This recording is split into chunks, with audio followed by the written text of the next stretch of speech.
Okay. All right, we should be going live now. Welcome, everyone. This is On Just Restart, and this time we're talking about a number of things, including Bowser's Fury, the new mode in Super Mario 3D World, plus Bowser's Fury, what's coming to the Switch next month. We're also going to be covering a few little updates on Pokemon Snap, Bayonetta 3, and even a new Switch bundle. We'll also be covering this apparent confirmation slash leak slash rumor for Pokemon Diamond and Pearl remakes for later this year. And we'll also be talking about the future of the Nintendo Direct, because apparently now that's in question according to a lot of fan speculation as of last week. So that's what we're focusing on today, or this evening. And this time I'm joined by Cameron from GameBird Classic and WhataboutNintendo. How you guys doing? How Doing dare well. you botch my name? Have you not seen that it's not What About Nintendo anymore? Listen, Brandon, It's not. you can't keep It's not changing your anymore. name. I'd never know, right? First you told me it's not Changed- Narm. I've changed it once. Well, you changed it once, but you told me you were gonna change it, and then you've been waiting to change it, and you haven't changed it, but you will change it. But I never know. I don't know. So I did notice on Discord you were on Twitter that when I went to at you, it was no longer What About Nintendo. It was actually not Narb. It is now. For A both man of you. many names. Yeah, even though Change my is hard to accept banner for some people. still says the wrong name though. I don't have new channel art. I haven't gotten around to making it, so. So anyway, whatever you have is linked in the description below, along with Cameron's channel, GameBird Classic. Both of them are linked in the description below. Yeah, so make sure you check them out. But Cameron, how are you doing? It's been a little bit, a few weeks. How are you? Doing good, man. I'm doing really good. Yeah, excited to talk Nintendo with you guys today. We got some juicy stuff to talk about, I'm sure. But yeah, happy to be back. Cool. Yeah, man, that's happy to have you on for sure. So, as I said, there's a number of things to discuss, but as people are sort of rolling in here, we'll check with you guys, so load you guys in a little bit, kind of let you guys roll in. Let's talk about some of the smaller little news updates that came in throughout the week, and then we'll get to you guys in the chat, answer some questions, and then we'll move on to some of the bigger topics. So, we got another update about Bayonetta 3. So let me just go ahead and check this little interview here. It's nothing too extensive. Let's see. So, alright, so we had an interview here where they asked, I believe that you're very busy with new projects. Kamiya responds, well, I suppose. We've been working on new stuff like Bayonetta 3. Not that I can say too much, but I hope we can give an update during the year. Hamada responds, I see. Kamiya responds, and give updates on a few more unannounced projects too. I'm not sure if I'm allowed to say that, but I said it anyway. And that's pretty much it. That is our Bayonetta 3 update. There will be a Bayonetta 3 update later this year. Perhaps that Bayonetta 3 update will be, things are going well. Don't you worry, we'll update on Bayonetta 3 sometime in the future. No, I actually think when he says that he hopes to give an update during the year, that's like an actual gameplay reveal sort of thing, and perhaps even giving us release date timing. It may not come out this year. We don't know how deep into development they really are. We don't know how big and ambitious this game is meant to be. It's supposed to be the most ambitious of the entire Bayonetta series, so could be one of the biggest games, Platinum Games, has ever developed. So sure, it's going to take them a little while, but we're not entirely sure how long that's going to take, right? Point is, though, I think when he says this, I think he means sometime later this year. What do you guys think? I'm thinking, isn't it ridiculous that they're announcing an update for this game, and that will be this year? The game was announced in 2017, so what? If it doesn't come out this year, that'd be 5-year development cycle for this game. It's crazy. Yeah. It's crazy. I was actually at the Game Awards when they announced this with a friend of mine, Nice. and I'm a big Bayonetta fan, so this was a real hype moment for me at the Game Awards show. And it's crazy to think that we got that little teaser. Didn't really show anything. We got a nice logo. You saw Bayonetta's pistols drop to the ground. And we just haven't seen. We, like you said, Andres, we've gotten, development's going great a couple times since then. But I'm hoping that this is one of those things that was kind of translated weird, His Sure. I hope we can show you this year, an update for it. I feel like it would make a lot of sense to actually get a legit update. It's been long enough. I feel like this might be one of those misquoted or mistranslated responses. Okay. You know. Okay. So are you saying that you don't know for sure if it's gonna happen, or like? I think we're gonna see it this year. Okay. Okay. Yeah. All right. It's kind of those things. Like, it's been so long. Like, at some point or another, they kind of have to show it off, right? Yeah. Yeah. I'm inclined to agree, as I already said. But Brandon, what do you think? Yeah, I think we should at least see gameplay of it this year. I'm kind of surprised that we got an update, that we're getting an update, and not just like we got the update. You know, it's kind of annoying that after all this time they announce an announcement. It's like, God, it would have been better if you just done an announcement. It's not even really an official announcement. It's just kind of more of him just sort of talking with someone in an interview. He's like, hey. And again, like you said, Cameron, it's a translation, so how exactly what he said is maybe some of it could be lost in translation. Sure. But it sounds like he's saying he hopes to. I mean, he literally says he hopes to announce something later this year. That's not confirmation of anything at all. Yeah. But I think that it's about time, and to me, that does suggest that his intention is for it to happen, right? So it's been in development for a very long time, as you noted, Brandon. So, you know, sooner or later. And assuming Kamiya hasn't been lying, development's been going very well, repeatedly for a very long time. Beat of sweat, doing the interview with the bead of sweat running down his head. Yeah. It's coming. It's doing well, guys. Development's great. Quite well. Yeah. I think it's probably going to be fine for sure. I think they're just trying to meet a really high expectation, and I think when you look at the Switch and how successful so many different games are, especially games that are published by Nintendo, including Bayonetta, which is effectively a Nintendo franchise. They don't entirely own it, but it's only going to be on Nintendo for the foreseeable future. Yeah. They want Bayonetta 3 to come out and pop, because once that happens, Bayonetta will go from a decent 1 to 2 million sort of like, you know, seller kind of per game to perhaps something bigger like 5 to 10 million. You know, like, it has that kind of potential on Switch. So they definitely want to hit this one out of the park. Same thing with Metroid, for example, and other franchises. Whenever they come out with a new or a revival for a franchise or something that hasn't had as much success, they want to make sure that they really hit it out of the park, because it's a huge opportunity to establish a much larger fan base. So I think they're just being really careful about this, and when it does finally show up, I think it's going to be pretty epic. Yeah, I agree. So, but let's keep the train rolling here, right? So we're gonna be talking about we're gonna be talking about more Pokemon stuff later into the discussion here, but let's first talk about this Pokemon Snap trailer. Okay, it looks gorgeous. It is fantastic, and I'm just gonna kind of toot my own horn here. I think Brandy, you sort of agree with me as well, so maybe I'm tooting both of our horns. But Pokemon Snap, or rather, new Pokemon Snap, has been confirmed to be coming out worldwide April 30th. We all thought it would come out, or okay, when I say we, I mean Brandon and I. We thought it would come out in the first half of 2021, perhaps before summertime, at the latest summertime, and we're getting it April 30th. Yeah. So we're pretty close to what we sort of thought there, and the game looks amazing. Sure, with any amazing looking sort of Pokemon product, people then look to the Game Freak developed games like Sword and Shield and say, hey, why doesn't it look as good?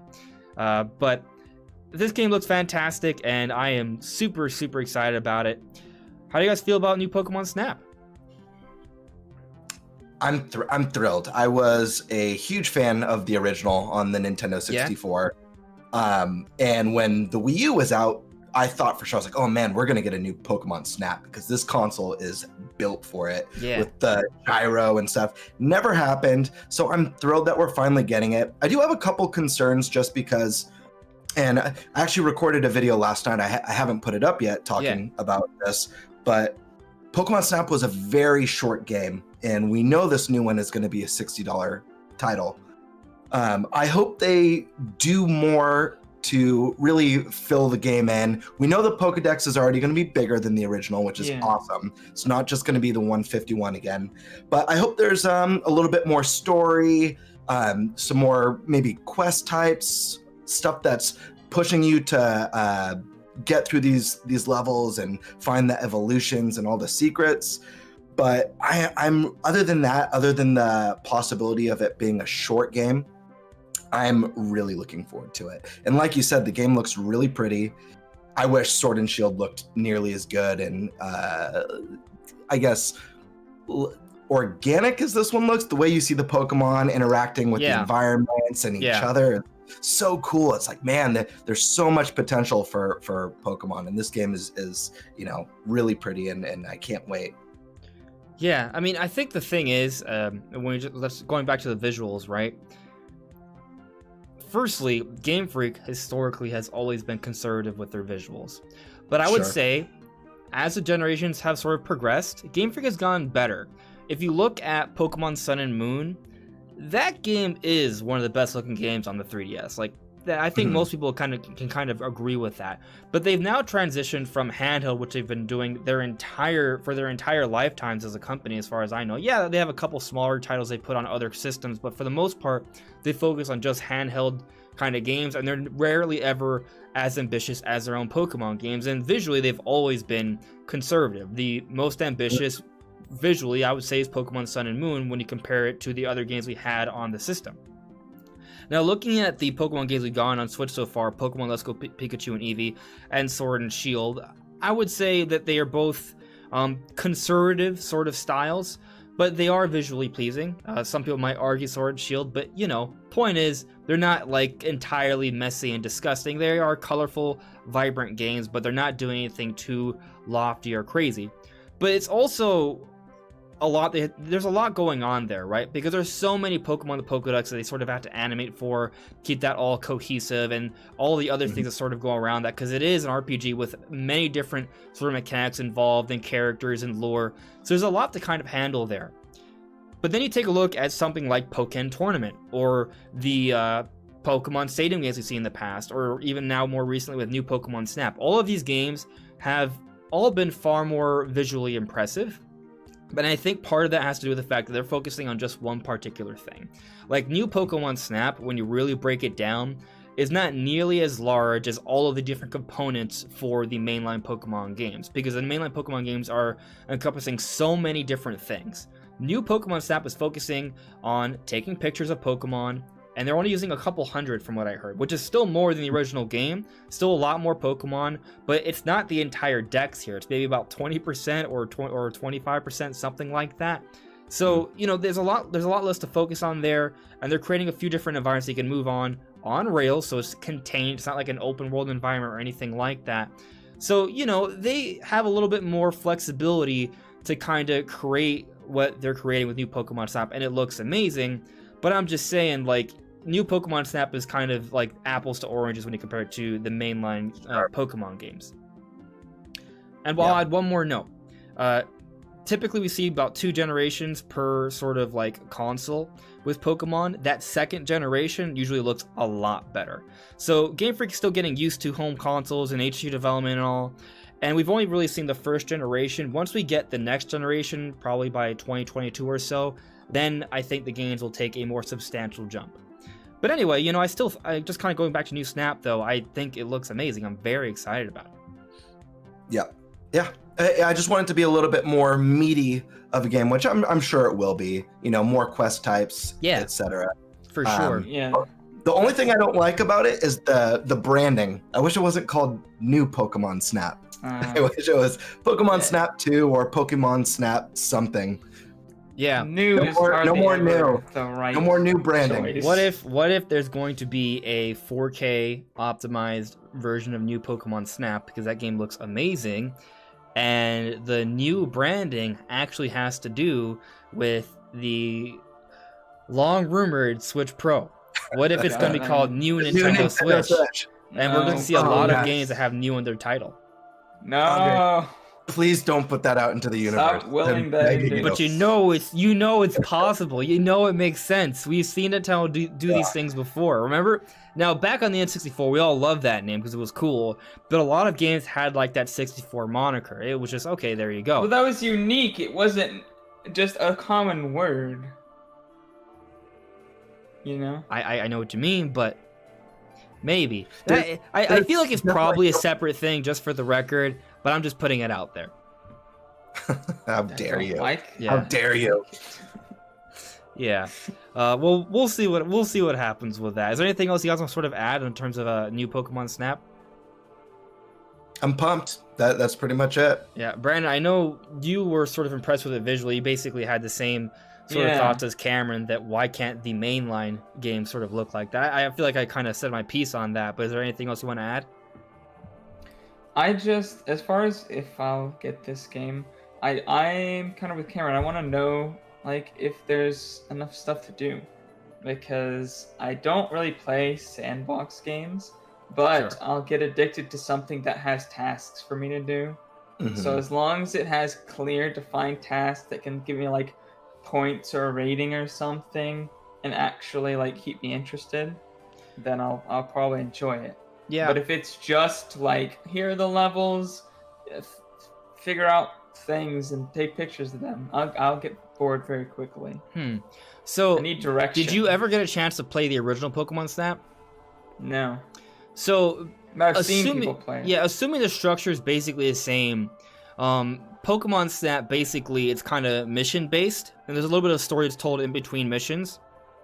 But basically you do a mission or you pick a level and you're on rails, and then you just sort of take pictures, but you want to try, there's different ways of taking pictures depending how center it is, depending if you catch the Pokemon doing something interesting. You want to do different things, and as you progress in the game, you obtain more mechanics that allow you to interact with the environment even more, so it actually sort of encourages you to go back to previous levels to try different things and potentially find more Pokemon, or find more Pokemon doing different things, or even open up other paths. So all of the levels are very replayable, and at the end of each level you get scores. You pick the best photos that you see from all the ones you took, and you decide to show those to the professor, and then he sort of assesses you and gives you a grade. So there is kind of like an arcade-like style there, a level-based style, A lot where of you play replay for a high value. score. Exactly. Yeah. Yeah. The original Snap is super replayable. It's not very long on its own, but every level is very charming. There's a lot of little secrets to be found in there, and each level you can sort of revisit with different mechanics, and you're always going for a high score. Yeah. This is a game that if Nintendo ever dips their toes back into VR again, that I think Pokemon Snap would be amazing. Just sitting in that little vehicle going through the world and seeing Pokemon pop up and evolve. I would love to see Pokemon Snap VR. At the very least, they gotta do the update so you can use the Labo VR. They did that for both Mario Odyssey and Breath of the Wild. They might as well do it for this new Snap game. And another thing that I failed to bring up, because you had addressed it earlier, Cameron, that you've always sort of wanted them to kind of take advantage of motion controls to kind of take pictures for a new Pokemon Snap game. They had a huge opportunity with the 3DS. They didn't do it. They had a huge opportunity with the Wii U. They didn't do it. The Switch has these same capabilities on the Switch Lite, the base Switch. They can do it. I kind of hope that they'd also have gyro controls. To your point from earlier, I don't think we've gotten confirmation of that yet, unless I missed it. Not that I know of. Yeah. Yeah. So hopefully there is like some sort of motion control aiming there, because that feels ideal for a picture taking game. So sure, fingers crossed. But let's just kind of moving on here. Let's see where we're at. All right, let me check in with the chat, and then we'll talk about the latest Switch, and then we'll move on to the main topics. Hello there, Beverly Carter. Feeding Frenzy. Good day. Leave my... Okay, I'll leave your name out. Vooper, good evening.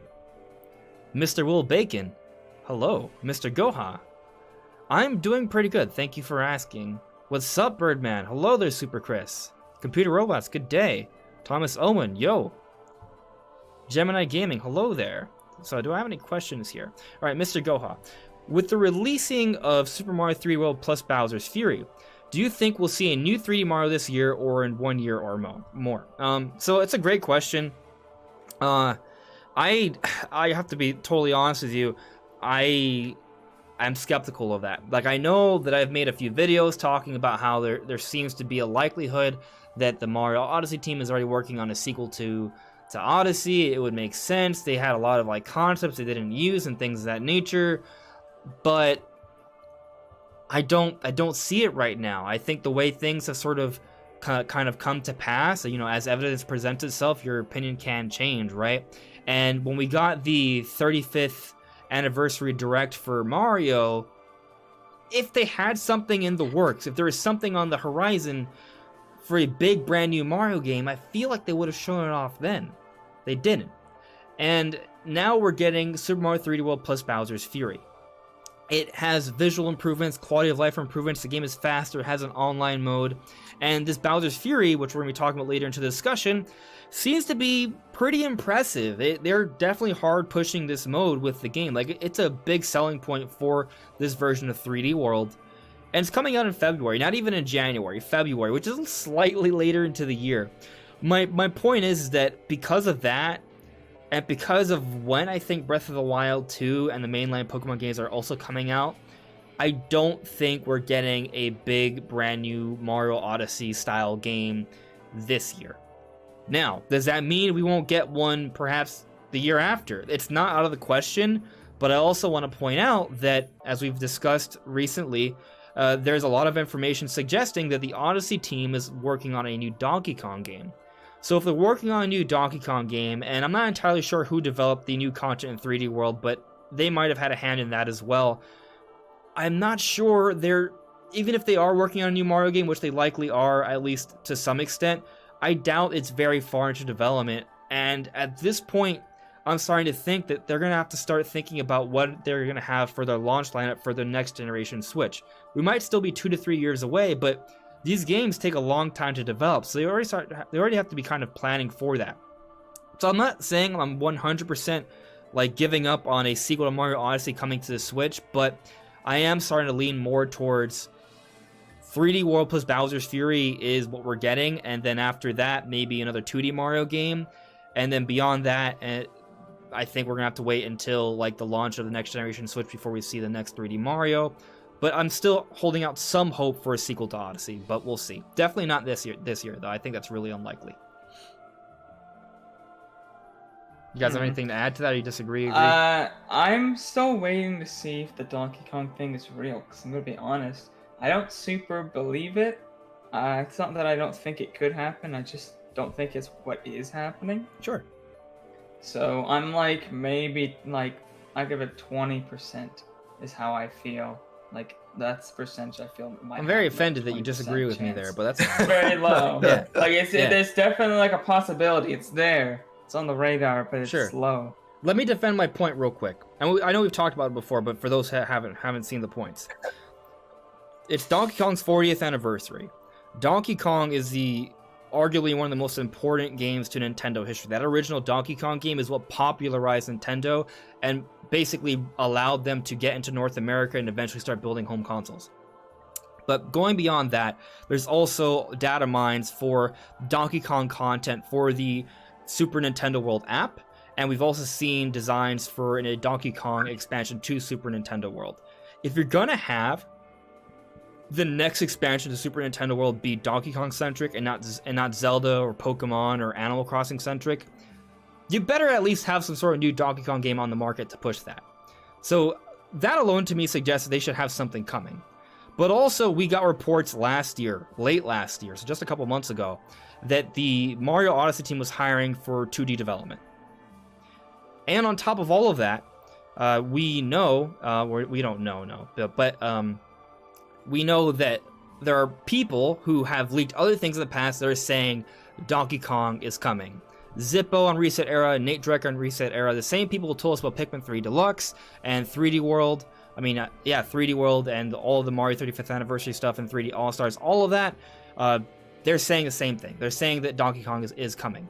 So for all of those reasons, I think it's very likely a new Donkey Kong game is around the corner, and apparently, according to the rumor, it's being developed by the Odyssey team. So that's going to distract them a little bit. They can work on more than one thing at once, but when you factor that on top of Bowser's Fury, that makes me skeptical of a new Odyssey game, at least for this year. Fair enough. Yeah, I'm like in the middle. I'm like in the 50-50 camp. I'm not sure if the Odyssey team is working on a new Donkey Kong game, but I could believe it based on a lot of those leaks that you just talked about, Andres, some of which came from pretty credible sources, like you said, that had accurately predicted other things. I think it would be really cool if it's true. I wish it wasn't 2D, though. I would love to see them tackle 3D platformer be amazing Donkey Kong game, because we had that from Rare on the Nintendo 64. It wasn't the best 3D platforming game, sadly. Wasn't the worst, but it wasn't the best either. And I'd love to see the Odyssey team with how wonderful of an experience that game was, tackling Donkey Kong and kind of reimagining it as a 3D platformer. I think would be really cool. But I also agree that I don't think we're going to be seeing Odyssey 2 anytime this year, or the next major follow-up if it's not Odyssey 2.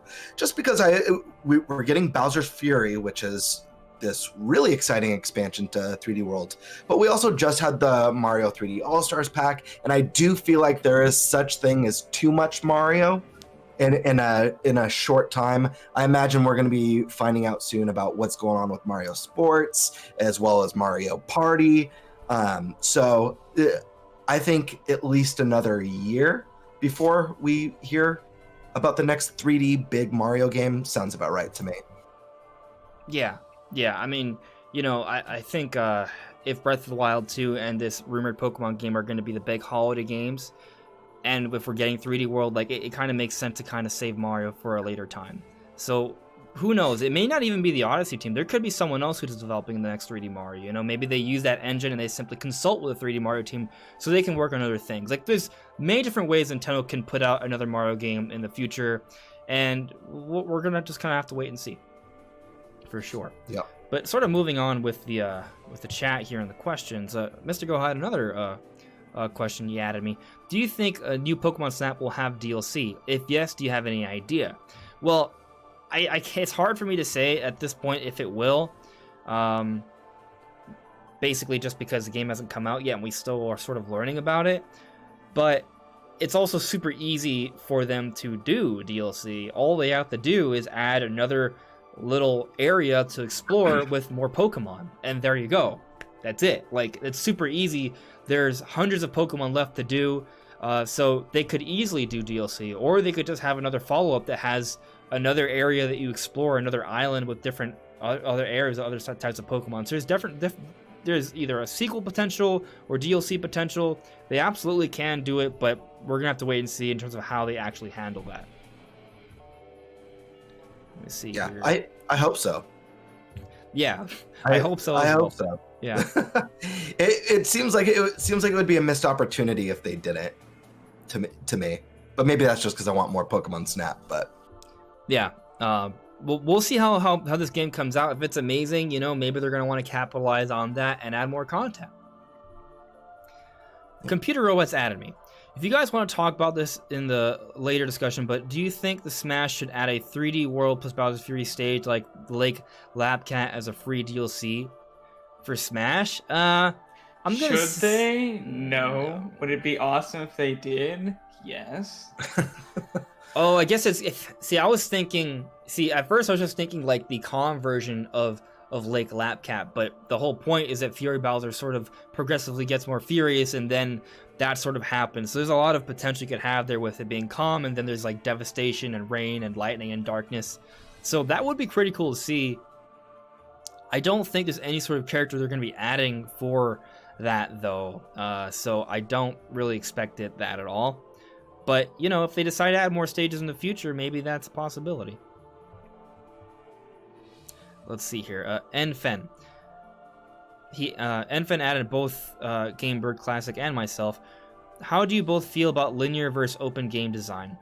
Open game design, I tend to prefer for both my Zelda and Mario games. So I'm more excited for Bowser's Fury than 3D World. I liked Breath of the Wild more than Skyward Sword. But I'll also say I enjoyed Skyward Sword. I enjoyed 3D World.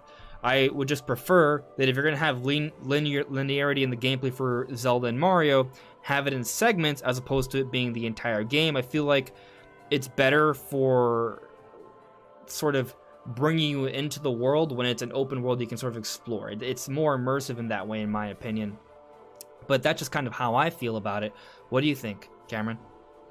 Yeah, I think both have their own set of strengths and weaknesses. I mean, you mentioned Breath of the Wild and Skyward Sword. Yeah.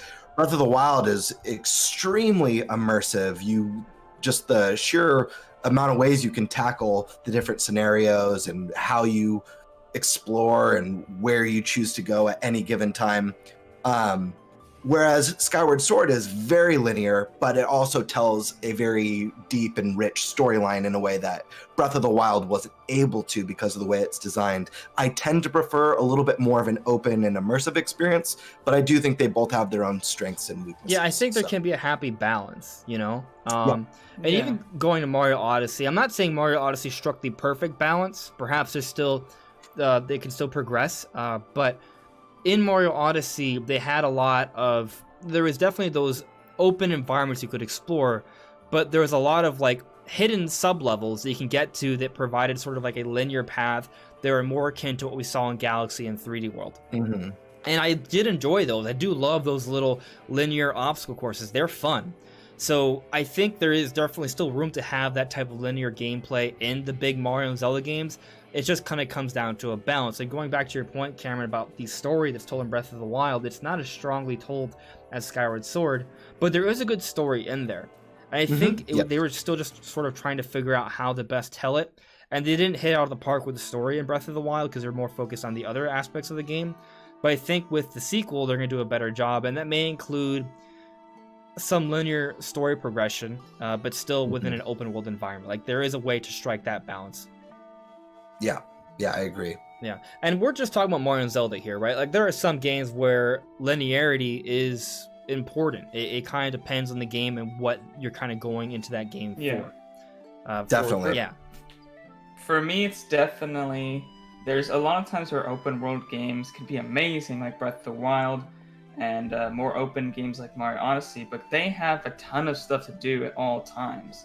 I think the biggest pitfall of a lot of open world games is that they're open just to be open, but their storyline and their gameplay doesn't really support the openness of the environment, so it ends up being boring or tedious to get around, and it's not as fun. There's less to do, so you end up just doing nothing for longer periods of time, which rarely ever benefits your game, unless you're like Death Stranding, because somehow that works in that game for some people. But mostly you want things to do like at all times, and a lot of games are just way too open, and the quests are boring because they're just there to fill space and make the game, pad out the game, so they're not actually interesting in any way, and it just fails in this experience. It would have been a much better... There are some games that are open world that would be much better just as linear experiences. Yeah. I think like when you want to just kind of play something that has a couple like quick levels, that's when the linearity sort of makes more sense. Like, for example, if we get another Donkey Kong Country game, I think they might be able to make it work, but I tend to prefer being able to play Donkey Kong Country with specific levels and just kind of run through that and then enjoy that. Like, and that's kind of linear gameplay, right? Like, yes, you can kind of explore to that level and find little hidden secrets, but ultimately you're moving from A to B. And it works perfectly for that kind of game. But sort of continuing on with the chat here, actually, Enfen sort of expanded upon what they were thinking. Personally, I find that open-world, open-choice games that emphasize exploration and experimentation are vastly superior to unimaginative linear experiences where each player has the same outcome. I sort of see where you're coming from here, because there is a lot you can find with an open world, but it kind of depends on the experience. Some games you don't need to get all of that. Yeah, sometimes they just make one really, really good experience that you play through and you experience it the first time, and it's not really meant to be played over and over again. It's just meant to be a ridiculously good experience the first time through. Yeah. And I'd also like to just add, there are games that are linear that have brilliant level design, and that adds so much to the experience. You know, whenever I think of a game like Metroid, The level that like Super Metroid, you know, is a linear experience with a lot of backtracking, but there is this beautifully crafted world there, really wonderfully designed levels with all these nooks and crannies and secrets and power-ups for you to discover, and it works really well. So great level design makes a difference. And trust me, there are plenty of linear games with poor level design. Yeah, you know, so. Yeah, and actually, another series that comes to mind, and I haven't played it myself, I've meaning to get around to it, I just haven't, is Yooka-Laylee. So the first game had an open sort of design, right? But then they transitioned to more of a Donkey Kong Country style kind of game. And I think part of that was because it was easier for them to create more of a streamlined, smooth experience with the Donkey Kong Country style of gameplay, the linear gameplay. And for that reason, they feel that game will be more fun. And it may be. Sometimes, you know, you don't have to complete, like, to your point, Brandon, not every game needs to have a fully fleshed out open world. Sometimes some developers can't handle it. Sometimes that just doesn't fit the story. It's just not necessary. So it does vary. But in general, I will side with you, Enfen, and say that open world games are the most exciting to me. Breath of the Wild, one of my favorite games ever. Mario Odyssey, not too far behind. If we go back to some of the best games of all time, they were fairly open. Metroid Prime, well, yeah, it's like a very corridor style game. For a Metroid game, it's an open style of design. You can go in different ways and go different parts of the environment. Ocarina of Time, it's huge for its time. It was fairly open. Same thing with Mario 64. There's a trend here with the most hype, most exciting games. Openness is, in general, appreciated. Mm-hmm. But sort of continuing. I'd say, go on, Brandon. Just for my conclusion, I do enjoy a lot of linear games. I'd say there's probably more games that I enjoy that are linear that are not, but there are open world games that I do prefer. So like Breath of the Wild, I think, was the best Zelda game, and it's more open. So it's not always that way, but there's less series that actually do open world well. Like, very few that actually do it good enough. Well, you know what? I think you raise an interesting point, because while I would say that my most exciting games, the games I tend to love the most, are those open, bigger style kind of games, I don't want every game to be that way either, right? So, like, imagine watching Lord of the Rings. If you've never seen Lord of the Rings before, each movie is like 3+ hours. It's amazing. Like, that's like one of the best movies ever. But would I want to watch the first one and then jump straight into the second one? No, I might need a little bit of a recovery time. I might take a little bit of a break, and I might want to watch something shorter that's like 20 or 30 minutes instead. So sometimes, you know, you may want to balance out your gameplay experiences as well. So perhaps, while I may love the open world style games the most, I still want to have some of that linear gameplay style as well, depending on what I'm sort of feeling at that moment. Mm-hmm. Yeah. But just kind of continuing on here, I got a super chat from Taker610. Thank you very much, Taker. Taker asks, Switch Pro revealed before or after Monster Hunter Rise? That's a tough question. I think a lot of people are starting to side with it happening afterwards, and I think that kind of makes sense, because Monster Hunter Rise is coming out in March, before the close of the fiscal year. Perhaps they would want to sort of bring out the Switch Pro for the next fiscal year. That's possible. I think you could also argue that they may want to come out with the Switch Pro right at the end, like right with Monster Hunter Rise in March to close out the fiscal year. They've done that before, you know, so it's kind of hard to say. Like, look, the base Switch came out in March, right? Animal Crossing came out in March, and now Monster Hunter Rise is coming out in March. And we've seen that Nintendo historically has wanted a couple big games to come out alongside a revision, both third-party and first-party. Monster Hunter Rise is a huge third-party game. So I would say at the very earliest, we could see a Switch Pro come out for March, which would mean it would also have to be revealed before Monster Hunter Rise, I would say. It could be revealed very soon. Yeah, but they don't have to wait. They can do it in February. Like, that's enough time, I think, to do that. So it's possible it may happen, but I do feel like most people are sort of thinking it's going to take a little bit longer. And when you factor in the pandemic and all, we may have to wait a little bit longer into the year. More time between announcement, because I mean, with the Switch Lite, I think it was still like 2 or 3 months, and that was a cheaper machine. If you're gonna release a machine that's more expensive, you need to give people time to get the money together and get pre-orders in and such.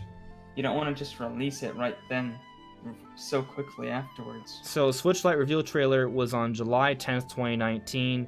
It came out in September. I forget the exact date, but that's what, 2 months? Yep. 2 months. So And that was for a cheaper machine. yeah. Well, but also I could counter that by saying that the Switch itself had its big blow-up presentation where they featured everything about the system in January, and the system came out in March. It had its big grand launch, and that's a bigger deal than a Switch Pro because that's just a revision. Ooh, we Granted, knew they about had it the teaser. October. They had the teaser for it in October, but there weren't pre-orders. We knew basically nothing about the device but that short little trailer.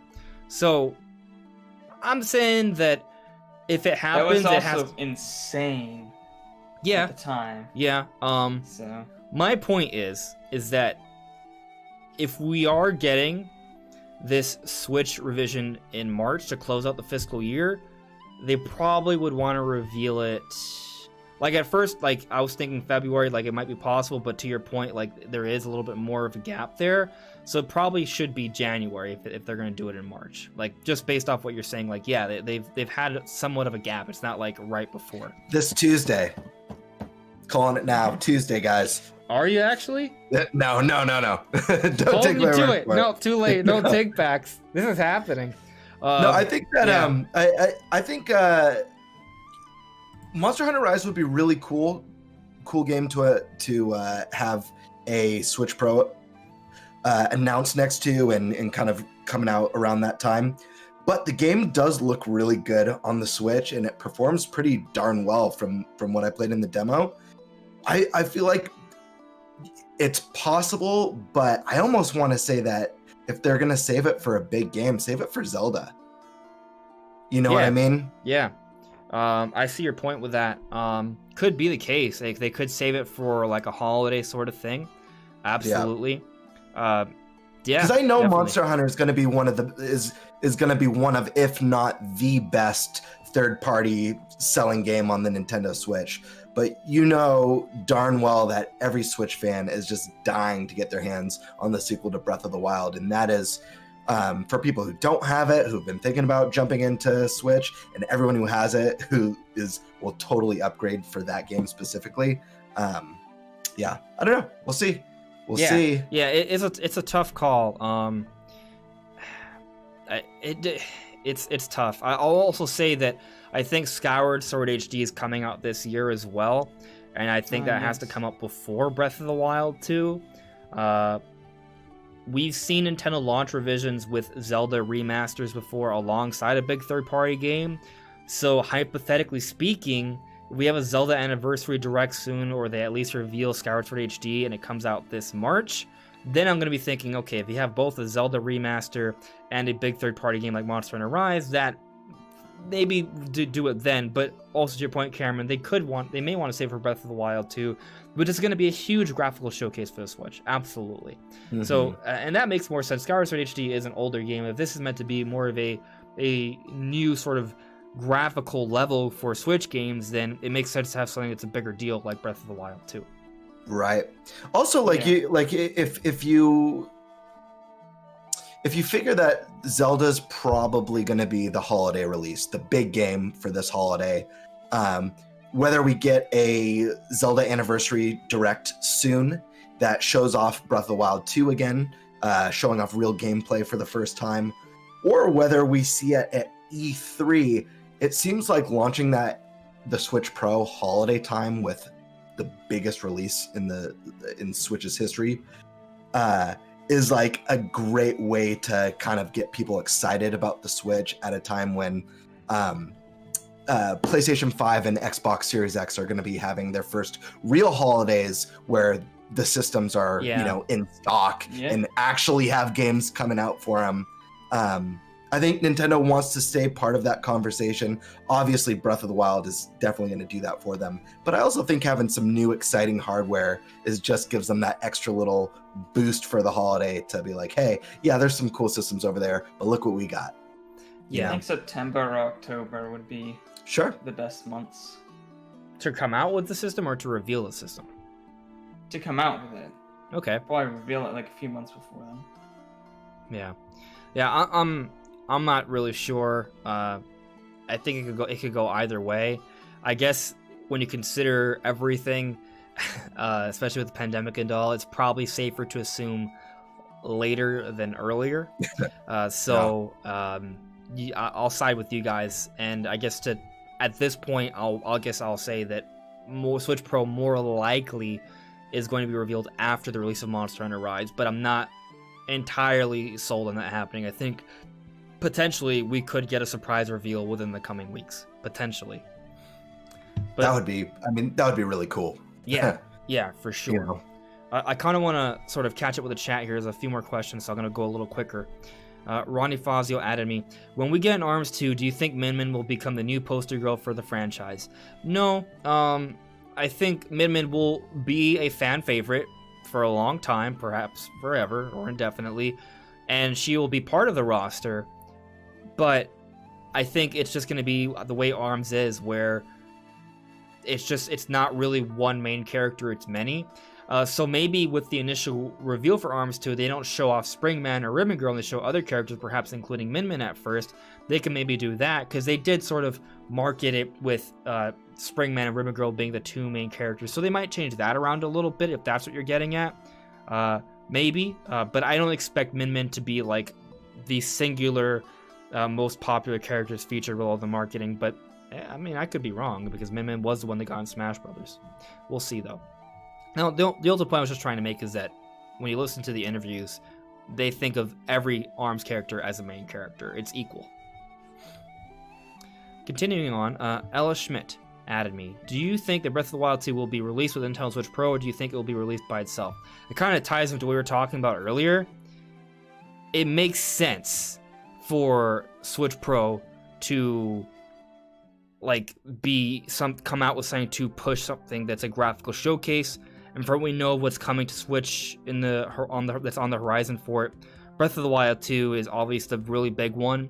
The other ones could also be Bayonetta 3 and Prime 4. I mean, the other one that comes to mind is Monster Hunter Rise, though, which is why there's been some speculation, maybe an earlier thing. But in terms of Nintendo stuff, it's Breath of the Wild 2, Metroid Prime 4, and Bayonetta 3. But Metroid Prime 4 is probably coming out way later. So, Breath of the Wild 2 is the one that makes a lot of sense there. So there's definitely a good argument to be made that they'll come out alongside of each other for sure. Continuing on, I got a super chat from Enfen. Thank you very much, Enfen. Great answers. I'd agree. Universally, immersion is better than limited experiences. The medium is defined by interactivity. Absolutely. In general, I do prefer open world, but linear also has its place. Continuing on, I got another super chat from Robert Salazar. Thank you very much, Robert. New Smash Bros. Item, cat suits for everybody. That's actually a really fun idea. Cool. Yeah, that would be really cool. Especially because when you jump with the cat suit, you sort of dive forward. So that would be neat, and it could also give people some climbing ability, which you may not use too often. But I could see that's a very fun idea. I would like to see that at some point. For sure. Birdman Adamy. The new 3DS was shown in January and released in February, so a couple weeks.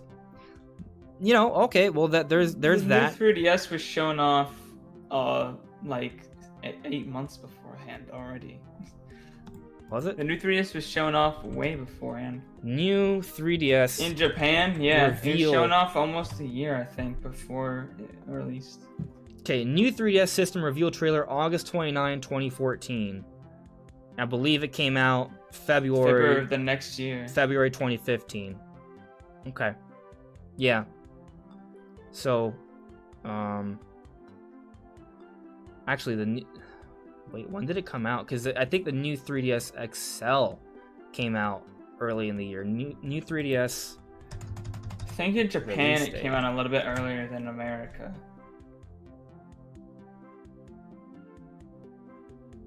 Oh, this is confusing. Release dates were weird back then. Yeah, because there's different regions and different release dates. It wasn't all worldwide. Point is, though, if the reveal was in August, the earliest release I'm seeing here is November. It was a few months. in general, though, from everything we've been talking about, it seems that most of the time when there's some sort of system, there's at least a 1 month plus window.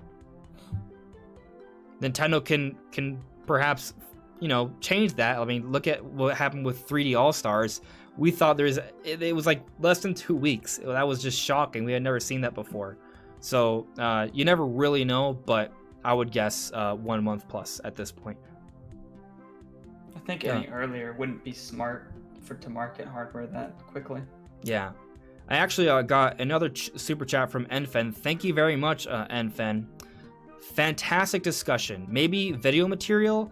Metroid plus Donkey Kong both have open elements that reward players, even in a 2D medium. I guess it's exploration, discovery, and reward, opposed to a point A to B, from point A to point B. Sub to GBC and Juan. GameBird Classic. Juan. And what about Nintendo? You got new subs. You rock, man. Thank you. Thank you. I think well, I mean, because you have the 3D games and you have the 2D games, right? I mean, with Metroid, I mean, it and Castlevania have created that whole genre of Metroidvania. And the thing about Metroidvanias is that while they're 2D, they're two-dimensional games, it's still an open design, because as you progress throughout the game, you can go up, down, left, and right and explore the entire world, and then you obtain new items that give you perspective and more options in areas that you explored beforehand. So it actually encourages you, or even forces you in many cases, to have to backtrack, go back, and go at an area you've revisited before from a different perspective, which for a lot of people is very exciting, because it kind of gets your brain sort of turning a little bit. It kind of forces you to change your perspective and sort of rethink things, which I think is an exciting thing for sure. And we've seen that in 3D games as well. So that's something fun. If we look at the Zelda games, when you progress, you get different items, like the hookshot, for example. And all of a sudden, once you obtain these items, you can do more with the world. Now, one of the issues that some of the 3D Zelda games have had in the past is that when you obtain a new item in a dungeon, usually most of that just applies to the dungeon and the item doesn't have that much use afterwards. There are some 3D Zelda games that handle that better, but ultimately you go into these dungeons and you can't do much until you get that item, and then all of a sudden it opens everything up. So it would be nice to see maybe them come back to that with having items that you obtain throughout the game, and then that sort of opens up the world a little bit more. I guess if you look at Breath of the Wild, while you can pretty much do everything you need to do, you do eventually obtain, for example, Rivali's Gale, which speeds things up significantly in terms of traversal. Like, it does, while you can still get to everywhere before that, it does open up the world a little bit more. So I would love to see Nintendo think of more ideas with that, even with open world design, and coming up with mechanics that can be used to sort of open things up even more so. It would be interesting to see if, even though with Breath of the Wild 2 we get a lot of mechanics, they still throw in a couple new ones that you unlock in the middle of the game. Like, I don't need to have everything accessible from the beginning, but most of it, I would agree, is nice to see. Yeah.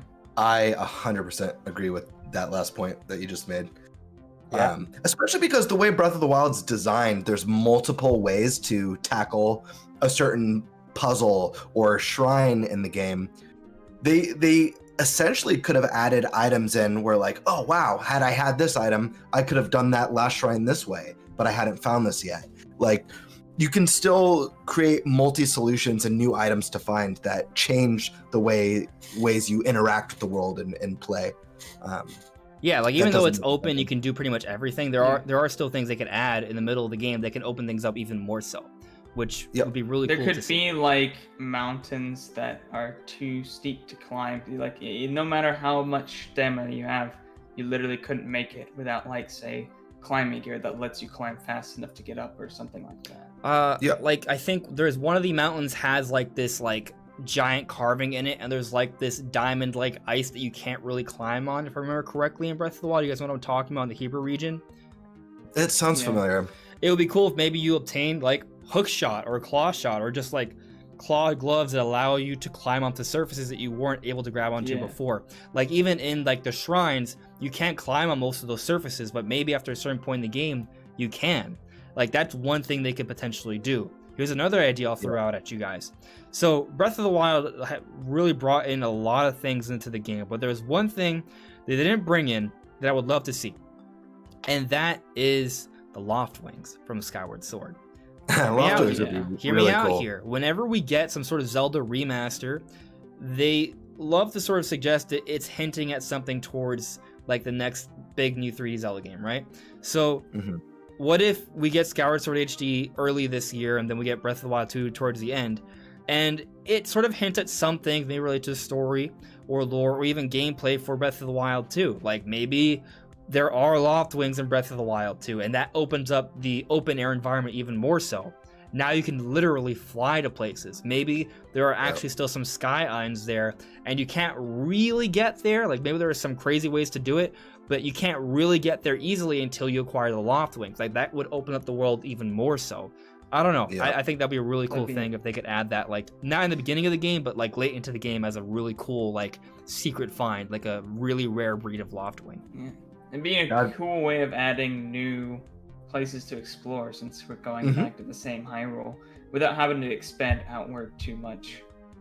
I have to throw in an item really quick just because I get too excited when we talk Zelda. The one item I would love to see to return in Breath of the Wild 2, it's one of the coolest Zelda items in my opinion, but also one of the least utilized, and that's the spin top from Twilight Princess. Yeah, they need to do more of that. Oh yeah. It was so fun, and it, like you said, multiple ways to tackle exploration. Let's say there's I don't know, a tower in the game that's like super high and you could climb it, but it requires leveling up your stamina. So it might be a while. But if you happened to do some sort of little shrine or discovered the spin top, you can actually spin top up there. So it's possible to get up there without it, but it makes obviously the journey a lot easier if you did find the item.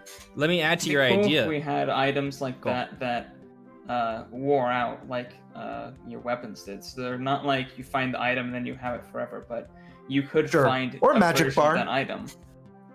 Yeah, but just some way of I don't know. I think it'd be cool if they could just wear down like weapons, and you could just find them in chests and be like, cool, I found a spin top. Now I can do these puzzles a little bit easier sometimes. But you're not just like, oh, I have it, now everything's way easier. Right. Let me throw another idea at you guys with the spin top. So you know how like in the dungeon where you get that item, you can actually put it into like gear like holes, and that allows you to change around like the room and stuff, right? What if like, especially because there's a lot of ancient technology all throughout Hyrule, that you get the spin top and all of a sudden you're like, wait a second, now all these weird little holes that I've seen all throughout, I can do something with. You put the top in there, and that sort of unearths some sort of ancient ruin or little place you can sort of explore and find some treasure in. And it's all over the place. So like that's just another application they could add for that. That'd be really cool for sure. Yeah. So there's a couple more questions, and then we'll jump into the main topics, guys. I promise. Tony provided an interesting counterpoint here. Tony said, no way we see a Switch Pro anytime soon with the new Mario themed Switch coming out, which actually brings it to the last mini topic. So I'll just show you this, and then I'll get back to Tony's question. So we got the little Switch, yeah, right here. Let me kind of share it with you guys. Info. There we go. So as you can see here, we got a Mario themed Switch for the 35th anniversary. It's coming out alongside 3D World plus Bowser's Fury. It's literally a red Switch with a red dock, blue Joy-Con grip, red Joy-Cons. Like there's some blue stuff thrown in there, and it looks pretty cool. Like usually whenever we get like these new themed switches, like they don't actually touch the Switch itself, they touch everything else. Yeah. But this time even the Switch itself is red and not like just pure black, which is something nice to see for sure. Super cool. Yeah. I'm sure it would be super rare. Yeah, it is a Mario Red and Blue edition. This is, yeah, I think so. What if they don't sell it past March? That'd be crazy. It'll fly off shelves. You'll never see it again, and it'll be worth a lot of money. Could potentially be the case, but it definitely looks really, really cool. But let's get back to the question I had from Tony here. because Tony was saying that there's no way we see a Switch Pro anytime soon with the new Mario themed Switch Pro coming out.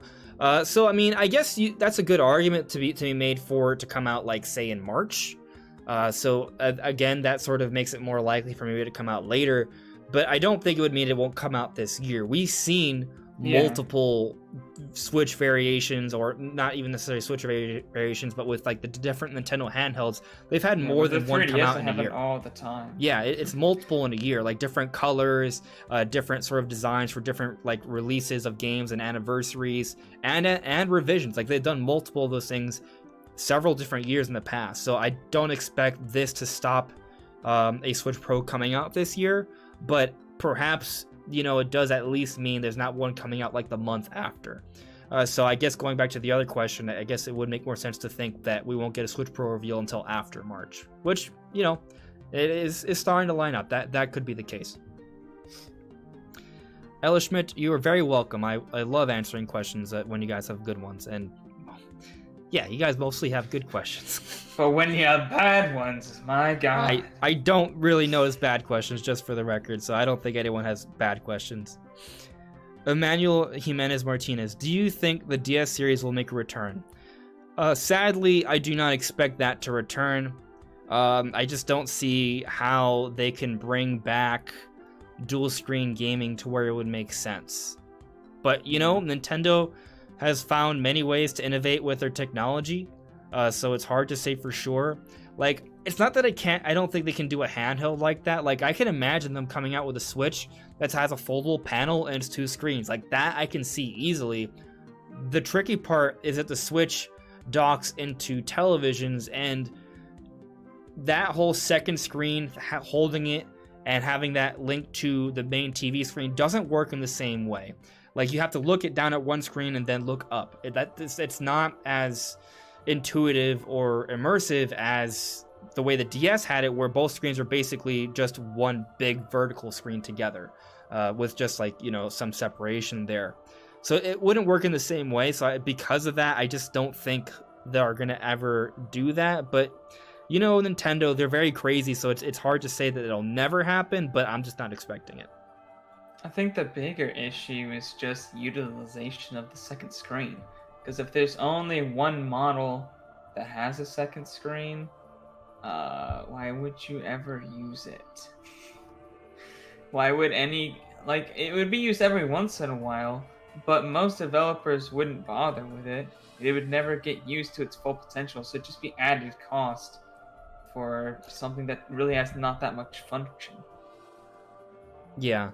Not to mention that would lower battery consumption too. Yeah. I mean, it's hard to imagine Nintendo doing anything like bringing back the DS line, especially when they're so successful with the hybrid console that brings the best of home console and portable console gaming, you know, all in one package. I can't see them bringing back any handheld unless they decide to shift away from the hybrid design. Yeah. You know, otherwise, what's the point? Yeah, I'll say that technically they probably could allow the Switch to play games vertically instead of horizontally. Now that would only work in handheld mode. So maybe they could have some games that you could play in that way, potentially, especially if they change the way the system sort of works in future iterations, like with the next generation system, if maybe the controllers connect in a different way. But in general, to your point, Brandon, how most developers wouldn't even really develop with that in mind. It's just there's too much kind of going against it for it to really be an expectation at this point. Yeah. One more question I'll read here and then we'll move on. That Breaksin Kid. Do you think we could be getting some Pokemon Virtual Console like Ruby and Sapphire next month? Absolutely. I think there's going to be a number of things that will be announced for Pokemon's 25th anniversary. And Ruby and Sapphire could potentially be it. Now, I'm not sure if it'll be Ruby and Sapphire. They might do some of the older ones first, but that's definitely an option. And actually, I mean, that's a perfect segue into the first main topic for today. And that's that basically Diamond and Pearl remakes have been confirmed, or they're rumored now. So basically, a Centro Pokemon is saying that Diamond and Pearl remakes will be announced for Pokemon's 25th anniversary, and they will be coming out this year. That's something I've been predicting. I know a lot of other people have been predicting for a while now already. I literally had a video come out, I believe on Friday, where while I noted the rumor at the beginning of the video, the entire point of the video was talking about a whole bunch of other things that are pointing towards this happening. For example, the most amount of missing mythicals and legendaries is from Generation 4. There are some subtle signs pointing towards it. Masuda has been posting a whole bunch of Psyduck pictures on his Twitter, and the only Psyduck in-game event that we've ever seen has been in Generation 4 with the Psyducks blocking a path on Route 210. And just for the record, Masuda has pretty much teased repeatedly every Pokemon game at the beginning of the year before it comes out, so this is nothing new. This is not like sort of grasping at straws here. He does this every year, pretty much. So basically, it's just a lot of signs pointing towards this happening. I think it's very likely. I think it's really hard for... I just strongly doubt that they're going to miss the 25th anniversary with a brand new Pokemon game from Game Freak, especially when Game Freak comes out with a Pokemon game pretty much every single year. It really just comes down to what's it going to be, and based off all the information that we have right now, I think Diamond and Pearl remakes make a lot of sense. We've been waiting for them for a very long time. They're the next remakes in line, so yeah, I think it's happening. Yeah, me too. It makes too much sense. Like you said, it is next up to bat for a remake. So I don't know. I will be shocked if we don't get an announcement. Just put it that way, of Diamond and Pearl coming to Switch. If we don't, I mean, yeah, I'll be shocked if we don't get one. I'm pretty much with you there. Yep. Yeah. And it makes sense to do it on Pokemon Day. I mean, they announced Sword and Shield on Pokemon Day when the year it came out. So yep. Why not do that for the Diamond Pearl remakes? Especially since it's the 25th anniversary, not just a random, like it was like the 23rd or something. Yeah. Yeah, I think the big question is, I mean, it's not really, are they going to do a remake of Diamond and Pearl? Is what kind of remake are they going to do for it? You know, at what caliber? That is it gonna be the along bigger, the lines? more important question. Absolutely. I'll tell you what I want. What I want is for them to, yes, use the Sword and Shield engine, but as we saw with the DLC, improve upon it, add more details, smooth it up a little bit. So by this next game with the remakes, it'll be smoothed over even more so it'll run better, be a bit sharper, higher resolutions. It'll look a little bit better. But also, I would love to see actual wild areas incorporated into Sinnoh.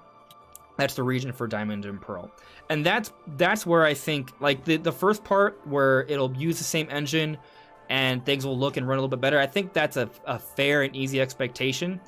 But at them changing the actual map a little bit and turning some spots of Sinnoh, like actual routes and like sort of locales like Mount Coronet, if I pronounce that correctly, into wild areas, that's where that'll be them going the extra mile, and it'll be amazing, and I think that's what they should do. I just don't know if they will, because Game Freak in general is very conservative. Right, yeah.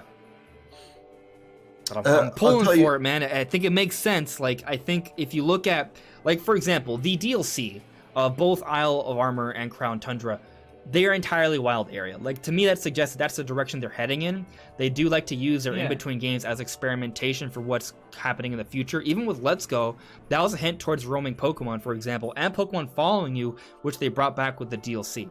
So I do think that us seeing them focus on wild areas does tell us that that's where they're headed, but they might take a step back before they take another step forward. We've seen them do that before. So while I think wild areas are here to stay, we might have to wait another year before we get that with the next Pokemon games, and Diamond and Pearl remakes may not have that incorporated yet. But I'm hoping that they do have it. Yeah. I'll tell you what, Diamond and Pearl is actually, believe it or not, one of the most exciting announcements that the Pokemon company could make for me personally. I've played every gen of Pokemon excluding 2, and Diamond and Pearl is one of those 2 that I missed out on. Okay. So I know a little bit about the gen. but if we get a remake, it would be my first time really actually playing through this gen. So I believe the rumors are true, but I especially hope they're true. I don't know that they'd go as far as adding some of those open worldy areas like we got in Sword and Shield. I'd be stoked if they did. But like you said, they tend to be a little bit more conservative, and they might want to, in some ways, kind of preserve how the game was originally. But I will say, I definitely don't think it's going to be a Let's Go style game. I definitely think it's going to be more traditional along the lines of Sword and Shield. It just doesn't make sense why they would skip to Diamond and Pearl for Let's Go.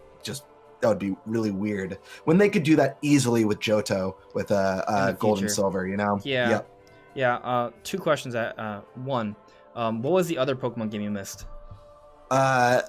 It's Ruby and Sapphire. So you missed Gen 3 and 4. Okay. 3 and 4. My personal favorite generations are 2 and 4. Okay, two's my favorite. Yeah, 2's amazing. But I've heard nothing but good things about Gen 4. Well, there is a common complaint for Generation 4, and that's the speed of the battles. They're very, very slow. Okay. Like if you hit like a bulky Pokemon, even if you are gonna kill it, you'll see the HP just like move like it could take like 30 seconds to a minute sometimes if it's like a really, really, really bulky Pokemon. Right. So that's something they can easily fix. The new battle engine is something they've already fixed basically, so you don't have to really worry about that, which is gonna instantly make the games better for sure. Otherwise, the world, the characters, the story, that's all something I loved for Generation 4. I love the Pokemon. So them going back to that, I'm gonna be very excited about. And yeah, they've been conservative, so we'll see on that end. Did either of you play Platinum by any chance? No, I played Pearl, and then I skipped Platinum, and then played Soul Silver after. Okay. I haven't beaten a single Pokemon game, so no. Well, there you have it. But yeah, I mean it's exciting stuff. Why are you asking about Platinum? Oh, I'm just because I know it changed some of the stuff from they added the Diamond distortion world. Right. Yeah. I'm just curious if some of the additions with Platinum could potentially make it into 100%. They will 100% will. If you look at Omega Ruby Alpha Sapphire, that basically included all of the additional content we saw from Emerald version. And the same applies for if you look at Soul Silver Heart Gold, the remakes for Generation 2, they brought in the Crystal version content. So that's an expectation. I expect that to be there for sure. And actually going back to Omega Ruby Alpha Sapphire, the previous remakes, they did add some extra stuff beyond what was added with Emerald. Like, for example, you can fly around in a giant 3D environment of the entire map with Latios and Latios, which is a really cool thing. So, you know, they have the remakes aren't like unambitious remakes. Like, they're not like the traditional Nintendo remake, which are actually remasters where they just kind of spruce up the resolution a little bit and call it a day with some quality of life improvements. Like, they actually put the game under the current graphical engine for the generation, add all of the extra content, and sometimes add a little bit more on top of that. Like, so they're not like bad remakes. Like ever, actually. Like all the Pokemon remakes have been pretty good. I think they're usually considered some of the best Pokemon games of the entire series. So Diamond and Pearl has a really good chance of being considered a much better game amongst the fan base than Sword and Shield, especially considering all the controversy. So I'm optimistic that this is going to be a good remake. It just, the one thing I really want though, which is a lot to ask for, but maybe possible, are the wild areas. So we'll see on that. But otherwise, I'm very excited for this. Yeah, same here. Yeah. Especially because, sadly, Sword and Shield didn't quite scratch the itch for a Pokemon game that I was really excited for. Okay. I've been a Pokemon fan my whole life, and like I said, I've only missed 2 gens. I played a handful of the spin-offs. I watched the anime growing up as a kid. Yeah. Collected the cards as a kid. Yeah. But I've never been like super hardcore, like hardcore with the EV training and super competitive. So I didn't lose it when Sword and Shield had a smaller kind of Pokedex in it, and like some of the Pokemon Bank stuff. That stuff didn't bother me at all. The game just didn't hit the mark in a way I was hoping. That was all. I enjoyed it. It just didn't, it didn't blow me away in the way that some of the previous titles had. Right. So this was an opportunity for me to get a console version that I'm like, hell yeah, this is awesome. Yeah. I'll say that when I think about Sword and Shield from as objective of a perspective as possible, which is obviously very hard, there's always me bias there, but I just kind of try and think about it in that way. I feel like Sword and Shield is kind of like a pretty good game compared to other Pokemon games. Like it has like a somewhat of a post-game story afterwards. The visuals are obviously better. They definitely had some ambition in terms of changing around the gameplay with the wild area, for example. And we even got the DLC, which I would say is much better than the third versions we've gone in the past. When you factor in the DLC, the game's a lot better because there's a lot more open environments to explore. There's even a lot more Pokemon, a lot more like different things that they added with moves and items and such that can sort of continually evolve the competitive scene. I know I said you're not into that, and that could be perhaps like the difference in opinion here, because for me, I do battle competitively, and I feel like Sword and Shield from that perspective has offered the most amount of variety and reason to kind of continually come back, because throughout the DLC they've continually added more things, and they changed like the actual Pokemon that are allowed for the online battles every month, so there's a lot of reason to return. There's a lot more tournaments. So from the battling perspective, in terms of battling other people, I think it's the best it's ever been by far. And technically, from a technical perspective, it's obviously better because it's a 3D HD Pokemon game with open air, like open, semi-open world environments with actual controllable camera. Like all of those things are cool. There's Pokemon that follow behind you. Like all of those things, when you think about it, those are all things that fans have wanted for a very long time, right? But at the same time, I will level with you here, right? I do feel like there is something about my experience of the main campaign that did leave something to be desired. I saw them try and make strides, like the gym battles were really cool. I loved how epic they were with the giant stadiums and the music. And the cutscenes with the different characters you fight were cool, but because of how much more they tried to do with the cutscenes, it kind of made me want to see actual dialogue, like voiceover dialogue even more. I kind of felt like the lack of it even more so. And I guess because this is on an HD capable system where a lot of games are much better. Like, games on consoles are more ambitious. They have a lot more going on there. So we're no longer comparing Pokemon games to other handheld games, right? We're now comparing Pokemon games to your Breath of the Wilds, to your Mario Odysseys, and in general, they pale by comparison. Right. I think that's kind of where I'm sort of at right now, that I have a higher expectation because it's on Switch.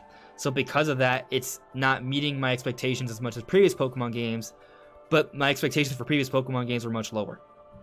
Sure. Yeah, there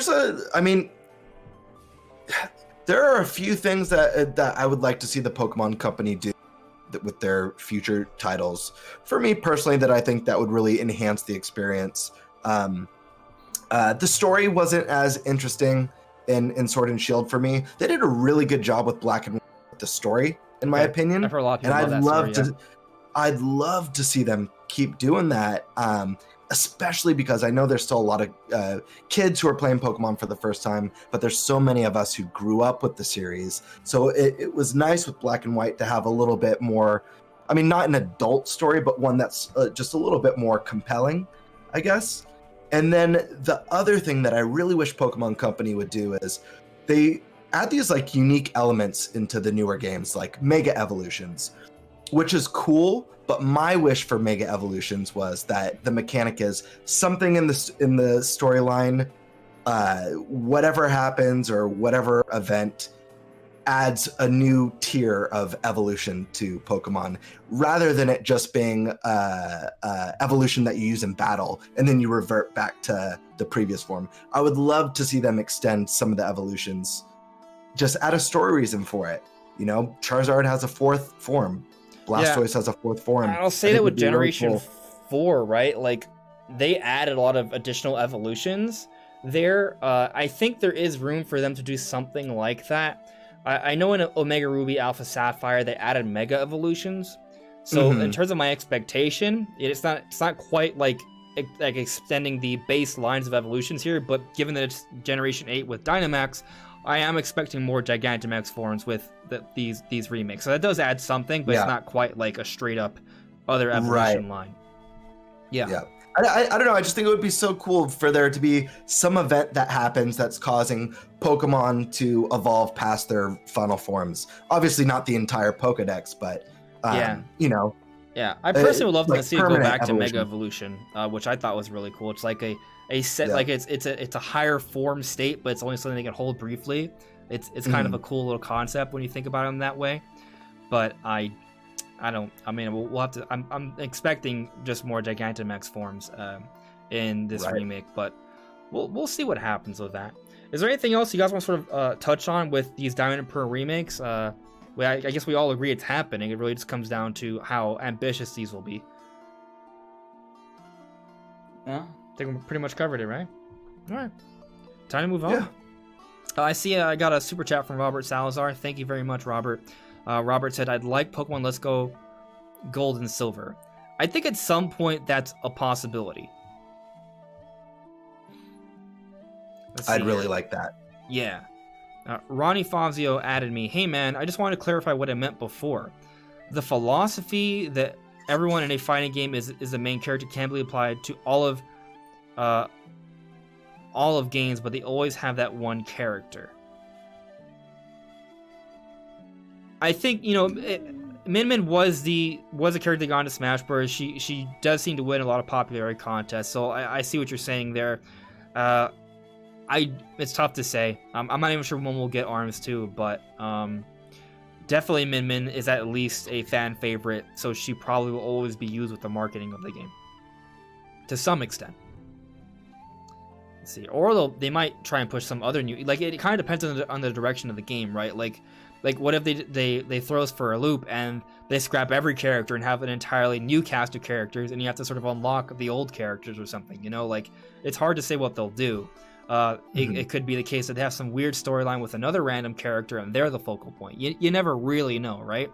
But at the very least, given that Min Min's a fan favorite, we're going to see her be prevalent moving forward. Birdman. Dynamax might come to the Gen 4 remakes, and I say this because they put Mega Evolution in the Gen 3 remakes in the 3DS. Yeah, we're on the same point I made earlier, and I entirely agree with you.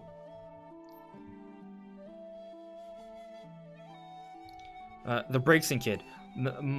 That Breakson Kid, sorry. My dream Pokemon Switch release would be Pokemon Emerald with the Mew event-like crystal. Okay.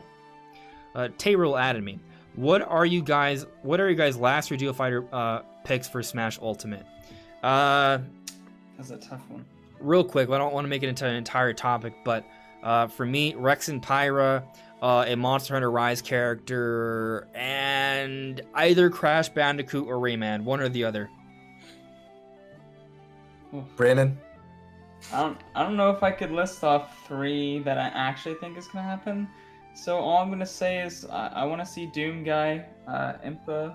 I guess I want to see, and just random character. I don't think it's gonna get in, but it could. Chrono or Frog.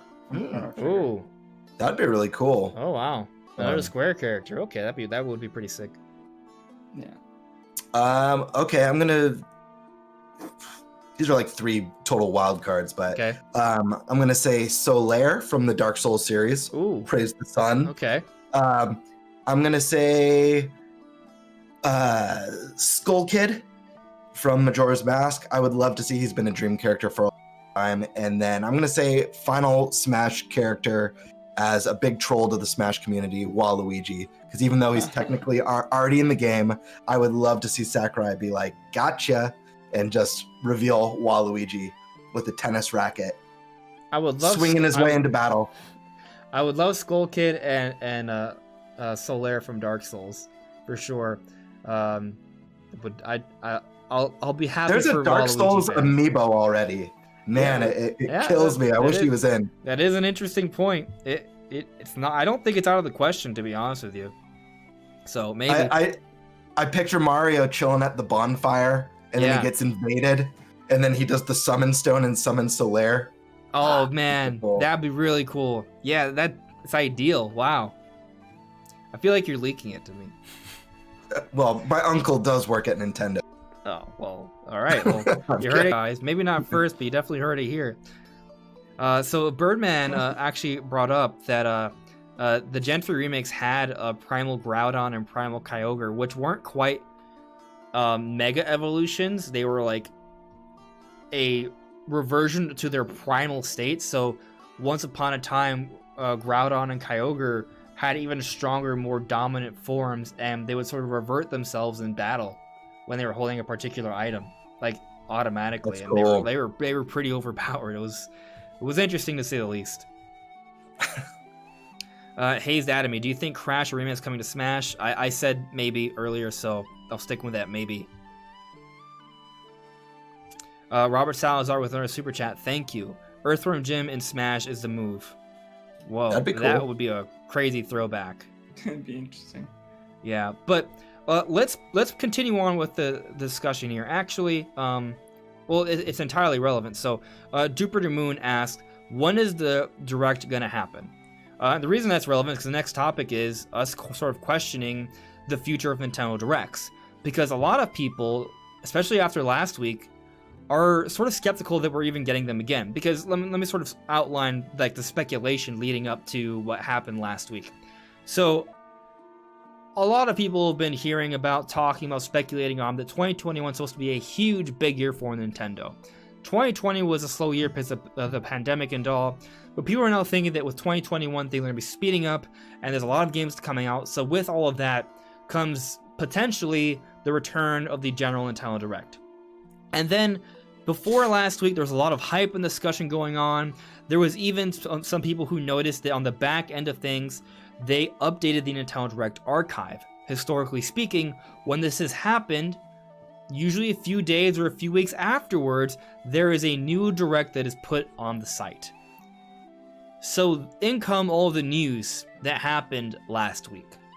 Last week, we got a new trailer for Bowser's Fury, and then the day after, we got an overview trailer for both 3D World and Bowser's Fury, so we got even more information on that, a blowout of things of that nature, some more 35th anniversary Mario Direct stuff, and on top of all of that, a little bit later into the week, we got a trailer for new Pokemon Snap. All of these are trailer drops.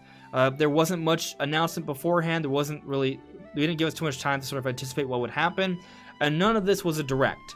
So there was no Direct archive update last week.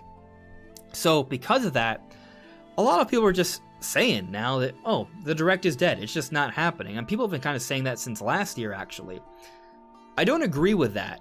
But before I give you guys my take, I want to hear what you guys have to say first. Do you guys think the Nintendo Direct is dead, especially after the events of last week where we didn't get one?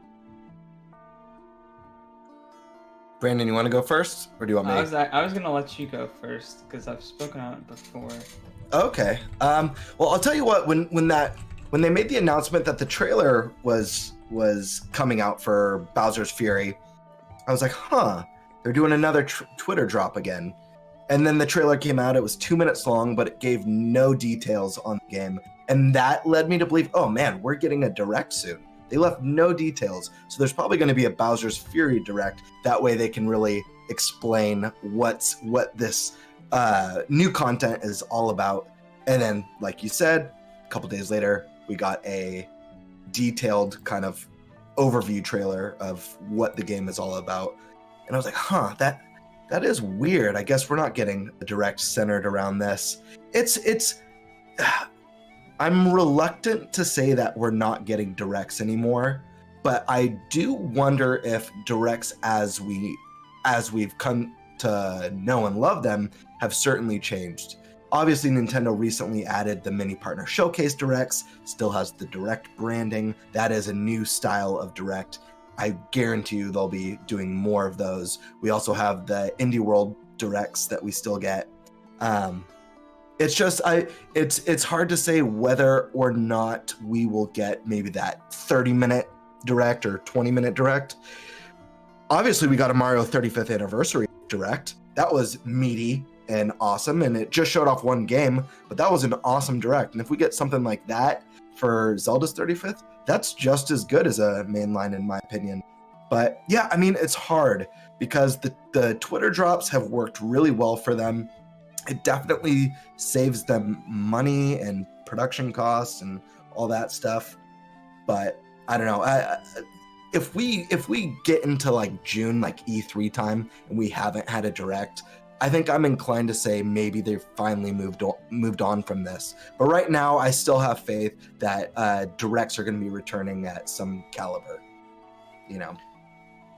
Yeah, I think you make some good points. My sort of theory right now as to why there haven't been as many directs is because, as you said, they seem to be changing how directs are. They have a lot more different types of directs now, and I think they're trying to prune back the amount, instead of just having like a 45-minute direct where they put all of their different types of content in one show. They seem to be spreading it out. And if we look at 2020, we look at what's left, because you got the indies, okay, remove that from the normal directs, and then you got third-party stuff, even major announcements like Monster Hunter, you got to remove those, and what you're left with is just mostly first-party stuff. But in 2020, the amount of first-party stuff we had was so abysmally low. Like, you would have had like one announcement every couple months. So like, what kind of direct are you gonna make after that? If you don't have third parties and indies to back it up, you don't have enough content for a whole direct. So I think it makes more sense to have a direct now in a few months when the games we know about are releasing, especially if they have it after March and like April. Because we already know about Bowser's Fury and 3D World, that package coming out. We know about Monster Hunter. We know about and in April, we know about new Pokemon Snaps. We know about like several tentpole titles for the next 4 months. So it makes sense that right before, maybe before the last one, maybe in April or something, before there's just nothing left, They want to announce more stuff then, so they don't overshadow what they already have. But at the same time, they could do it now in like a month or two and fill out those months, because we do know the tentpole titles, but there could be some other stuff. Assuming it's not like slow, like sometimes the beginning of the year is kind of slow, so maybe they don't think they need it. But there could be titles we don't know about that need to be released just to fill out those months. Yeah, but I'm thinking it might even be till April. I wouldn't be too surprised, but it's kind of 50-50 for me.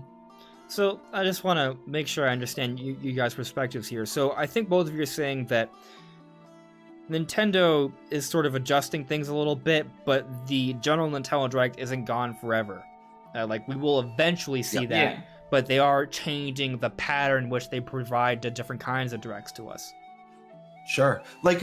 Real quick, for an example, what if, and how would you guys, what if Nintendo just started, instead of like you said, Brandon, having like tons of directs throughout the year, what if there was one big direct every year, the E3 direct every year? So that's 2 big presentations, and then filling in the rest of those months are mini partner showcases and indie directs. I think you got cut off for a second. So you said there's 2 big presentations?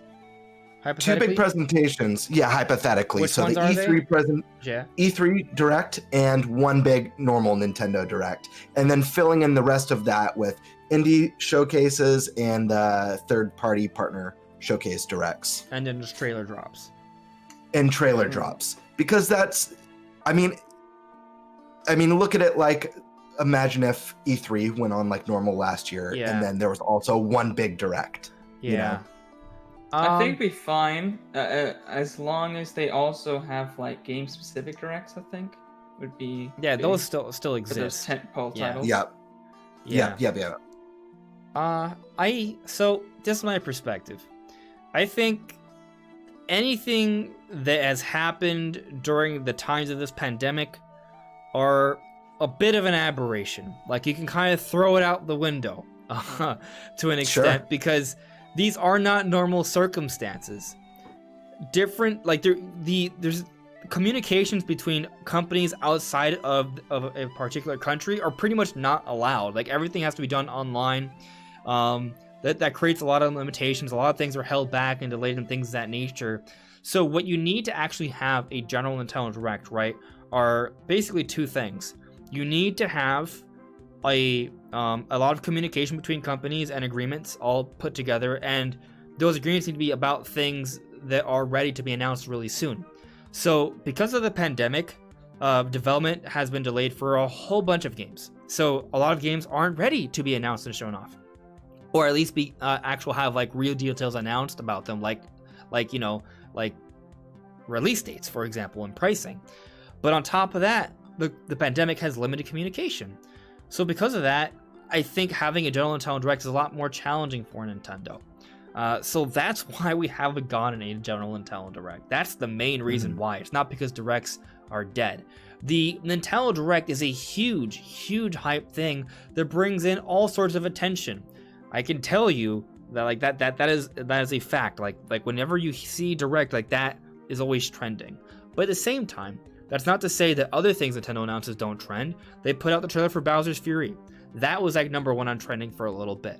So, it doesn't always have to be Directs. And I think at the very least, I would agree that Nintendo's continually looking to sort of see how they can deliver their information. They will continually adapt and evolve. That has something they've been doing forever. The way we received Nintendo Directs back in the day isn't the way we received Directs in 2018 or 2019. It's continually changed. Change is consistent. If that may sound weird, but that is the case. Like, there is no year that is the same as the prior year. Sometimes we could use history to give us a better understanding of what may happen, but we also have to take into consideration that as the times change, so will Nintendo. So we got a theme park Direct, which would have never happened before. Exactly. So, we got a Super Nintendo World Direct, we got a Monster Hunter Direct, we got a number of partner showcases, and we got the Mario 35th Anniversary Direct. And the Direct archive has been updated. We haven't seen what that's going to entail yet, but I do believe it will entail something. I do think there is some sort of Direct around the corner. But I'll also say I don't think it's a general Nintendo Direct at this stage. I think that it's probably a partner showcase, because we haven't gotten any updates on Bravely Default 2 yet. That's also coming out in February. We just got the update for 3D World separately, because that's not something that would show up in a partner showcase, because 3D World plus Bowser's Fury is internally Nintendo. Partner showcase stuff are things that where Nintendo has some sort of third-party partner involved. So I think a partner showcase is around the corner. That's what I expect to see, and I'm sure when that happens, people are going to say, oh, general Nintendo Directs are dead. They're not dead. It's just not the time yet, as both of you noted. We got the announcement for a new Pokemon Snap in April, which is also strange, because why didn't they save that for the Pokemon Day Direct? Kind of peculiar, right? I think it's likely has to do with just kind of dedicating whatever they have to announce at that time to what's being announced then. I think showing off the Diamond and Pearl remakes next to new Pokemon Snap might take away from it a little bit, especially with how gorgeous new Pokemon Snap is. So that may be one of the reasons why we saw it so soon. Also, maybe because they want to announce it sooner, because it's coming out this April, and they didn't want to wait all the way until the end of February to start talking about that game. But anyway, the point is we have Bravely Default 2, 3D World for February, we have Monster Hunter Rise in March, and then we have Pokemon Snap in April. So they don't need to bring out a Direct for January. But once we get to the end of the fiscal year, Nintendo's going to have to start announcing things for the rest of the year. And once we get to that point, we may see something. It may be a Direct Mini, something bigger than a partner showcase, and then maybe that tides us over until E3, and maybe at some point we also get a Zelda Direct on top of a Mini Direct, or maybe they just give us a big General Direct then. Like, maybe we see the return of the General Nintendo Direct in March or April. Like, that can happen. But either way, I don't think it's dead. They still maintain the Direct branding. If you're gonna have all of these like different style of Directs but not have the main one, that would just be weird. Just drop the Direct branding altogether. I think the Direct branding is still there for a reason, because the General Nintendo Direct, the main one, is still something that can happen. It just hasn't been the right time for it due to global circumstances. Yep. Yeah. I guess we're all pretty much on the same page, right? Yeah. My thing is that, like, I mean, as you touched on, they're always evolving with how they do things. And it seems like they've added a few new evolutions to their Direct line. But I'm not going to be worried until, like I said, 6 months goes by and there's been no Direct. Then I'm going to be like, So something has changed. But, Yeah, for sure. Otherwise, I fully expect us to see the return of Min. At least by Weinberg. E3, I think we'll get something. Yes. Yeah. But it really just comes down to when, not if. So that's really what I think the question is right now. And the if's a whole other discussion, so we'll save that for another time. But let me check in with the chat here. Don added me. Do you think that the Diamond and Pearl remakes will be compatible with Sword and Shield? Or will they be like how Let's Go were? I think they're going to be like Sword and Shield. That's how the remakes generally have been. They've been a match to that particular generation. So if they were Let's Go style, that would actually be kind of going against that trend. Not to mention, I think that the signs are pointing towards Diamond and Pearl remakes in part because there are certain Pokemon that are from Generation 4 that haven't been brought in yet, like Mythicals and Legendaries. I think they want to complete the national decks before the end of the generation. Usually generations last about 3 years, so 2022 would be that. So this is our last chance to really finish out the national decks. There's a couple hundred Pokemon left. That's about enough that would be added with a new game, a remake, I think. So they need to complete that, and that would mean having them usable in the Sword and Shield engine. That's the whole point of it.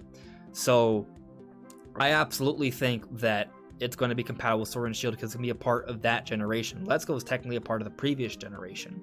So, yes, it'll be compatible with Sword and Shield. I feel pretty confident in saying that. No disagreements here. We're all on the same page. All same page. Cool. All right, so I guess that kind of brings us to the final topic for the night. Of course, guys, if you have questions in the chat, feel free to put them in there. We will get to them before we close things out, or at least we'll try to get as many as possible. But it's time to talk about Bowser's Fury. Wow. Like, I didn't think I was going to buy this game again, but now I'm thinking I'm going to buy this game again. Like, I kind of need to play this mode. I put out a video earlier today kind of debating how many hours this may bring us, because if it's only like 1 or 2 hours, I might not do it.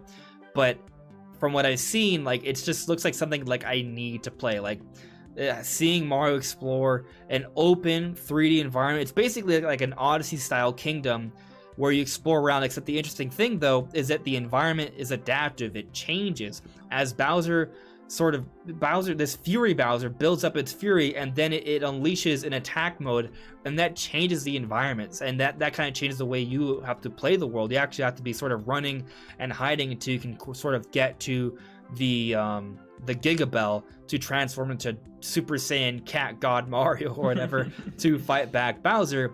And when you do that, that actually sends him back, and that repels the ink, and that actually opens up more of the world. We've actually seen that information from the different Nintendo websites. So it has been confirmed that from what we've seen of the initial trailers, actually more beyond that, because as you fight Bowser, it's like a cyclical thing, and every time you fight him, you beat him, you push him back, and you open up more of this open environment. So I'm stoked. I told you guys earlier in the discussion, I prefer open world style games. I think the Bowser's Fury aspect of 3D World is going to be the best aspect of 3D World. I'm very, very excited for this. I think it looks amazing. Yeah, I'm super excited for it. I was already excited enough that the main game has a lot of improvements and being able to play online, and it's a lot faster and stuff. But this new mode looks like way better. Like, I wish that all of 3D World played like this. It's actually more like an open 3D Mario game, like an actual 3D Mario game. It blurs the line a lot more. I wouldn't say it's exactly like an actual 3D Mario game, because it's not. It still has more of that 3D World style to it. It has a free roaming camera though. It does. Yeah. It has the free roaming camera. It's not just a linear level design. It's more a sandbox. It's like a sandbox light compared to the other games, but still, compared to 3D World, it's a lot more open, which is super cool.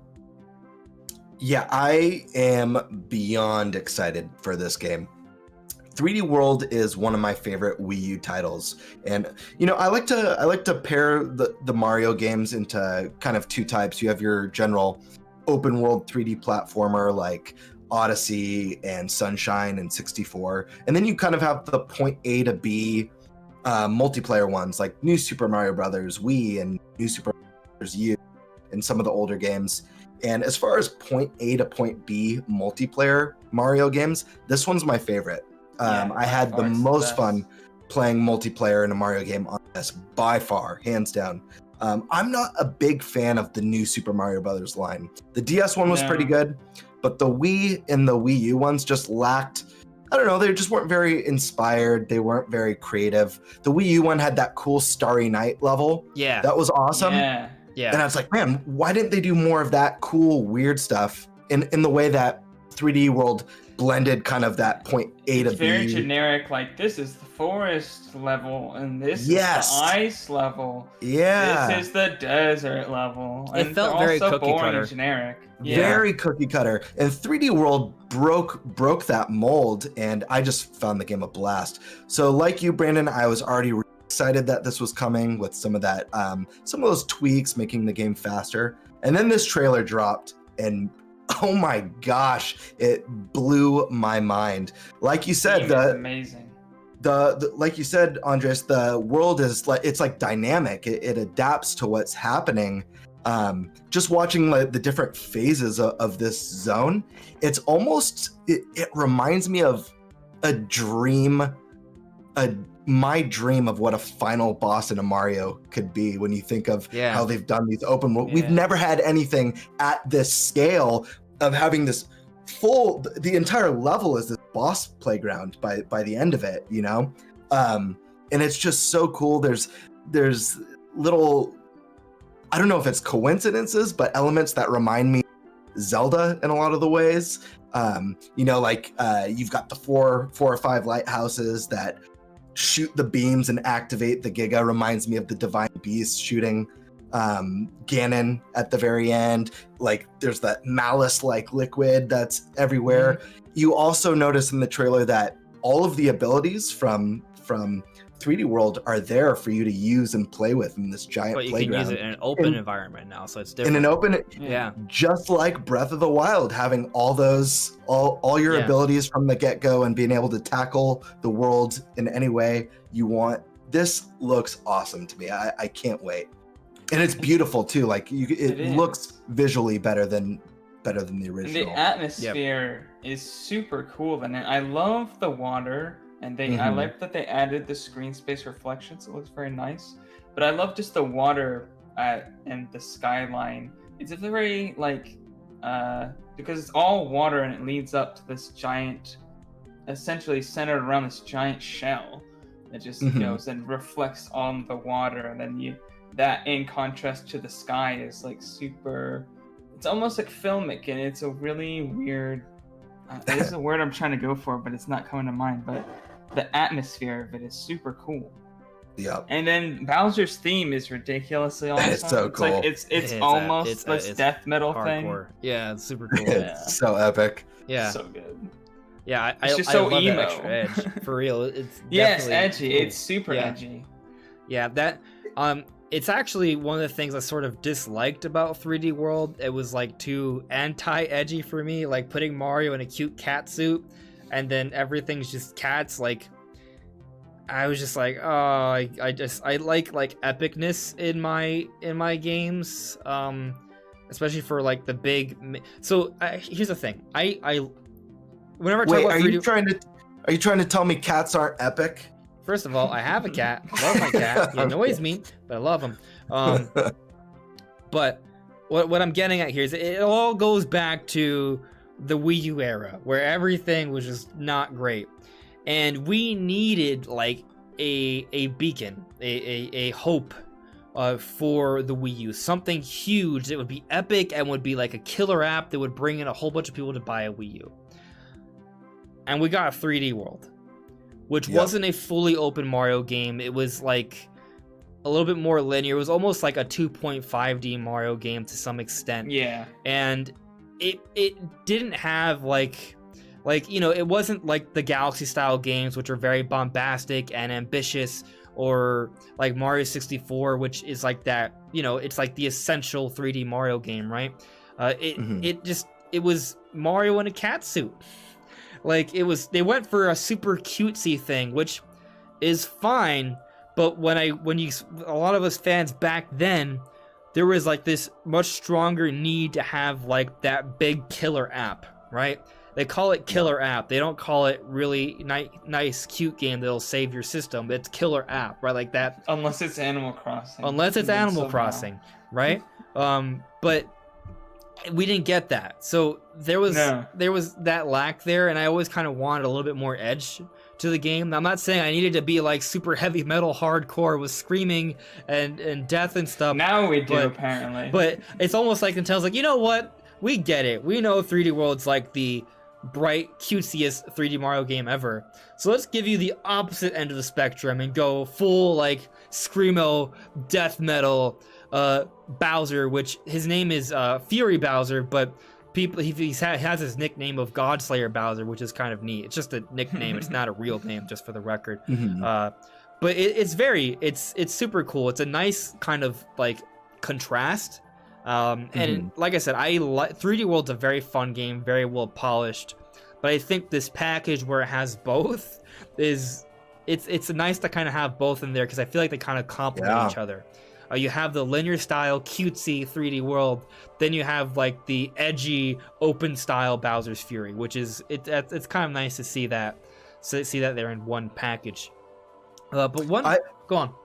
I was just gonna say I'm hoping that this is kind of a look into what we might be able to expect from some of the future 3D Mario titles, because it has that dynamic world. And like, even when you think of Odyssey that had those big playground worlds, like you get your power-ups by throwing Cappy at enemies, but you're limited to the enemies in each particular world. This kind of just throws all the power-ups from the game into this one big arena, makes it super dynamic with these kind of mixed elements, mixing the two, the 3D World style with that Odyssey open world style. I hope they kind of struck gold with this and are able to branch off the scope in even more epic proportions for future. If they do an Odyssey 2, I hope we get stages of this caliber, you know? Yeah, and actually on that note, like, they gave us a mount. Like, I love Plessy, but you can only play as Plessy for particular levels in the linear 3D world. But in the open Bowser's Fury, Plessy is essentially your Epona. You can use Plessy to swim throughout the entire Lake Lapcat area and even get on ground as well, and that's just cool. Like, Mario has a mount, and it's Plessy, which is basically cute, giant sea version of Yoshi, which is awesome. Yep. I super appreciate that. Very excited to kind of run throughout this entire environment with Plessy. So, I mean, this game just looks awesome. But I want to throw you guys a question here. So, like I mentioned earlier, I put out a video kind of talking about how many hours of gameplay this might offer. From what you guys have seen, what are you guys sort of thinking here? Like, are you guys thinking this is going to be a 1 to 2 hour experience, a 10-hour experience, somewhere in between? What are you guys sort of feeling from what we've seen and heard? Just looking at what the game offers, it has like cutscenes and a sort of story to it, and you fight Bowser multiple times to unlock new areas. So it definitely seems like something that would have to be at least 3 to 5 hours, if not more than that, because you're unlocking multiple areas. So even if an area is like 30 minutes, it depends on like how many areas there are. I imagine one area would be like 30 to 45 minutes at least, because you don't want to be. I don't think it would essentially be like 15 to 30 minutes of running around and then you fight Bowser, and then only another 15 to 30 minutes of running around doing stuff, and then you fight him again over and over again. I feel like that would be too many boss fights too quickly, you know? So I feel like it's got to be a good like 45 minutes to an hour in between fights. So I feel like in order to do that, you need something that's at least 3 to 5 hours or more. Yeah, I'm thinking 3 to 5 hours as well. I'm kind of leaning a little bit more towards the 5 hour side. I'd love it if it would be 10 hours, but I made a video and I was kind of looking at like how long it takes. I was doing like research for it. I was looking at like how long each game takes. Like I looked at like Xenoblade Chronicles and Future Connected and the epilogue and prologue missions for Pikmin 3 Deluxe, and they seem to add about 15 to 25% content with these remaster and enhanced ports. And obviously every game's going to vary here, but I feel like if 3D World, you know, takes you about, you know, somewhere between 20 and 40 hours, right, which obviously is a huge range, but you know, let's say 15%, let's lowball it, 15% of 20, like that's like 3 hours, right? But then let's say it's more like 25, that's an additional 5 hours, you know? So, you know, 3 to 5 if we're lowballing here. Theoretically, it could be a little bit longer, but I feel like that's only if you like you're going for the completionist route, you know? Where you want to get like every little collectible, every little secret, and for me that probably will do that, especially if it means you unlock like one more little extra thing at the end, which is what they typically do. So maybe the game, if you're a completionist, maybe takes you closer to like 8 to 10 hours, but it's only if you're going for 100%. Really, for most people, it'll probably be somewhere between 3 and 5 hours. That's what I'm basically thinking. So basically, maybe it's like somewhere between the overall length of 1 to 2 worlds in 3D World. That's what I'm sort of gauging from this. Yeah, I mean, I think you guys nailed it. My guess right away was 3 to 5 hours seems like a sweet spot for it. I mean, even at 3 hours, I think it's a good value when you consider we do have a lot of AAA games that come out that are maybe 10-hour games that release for a full 60.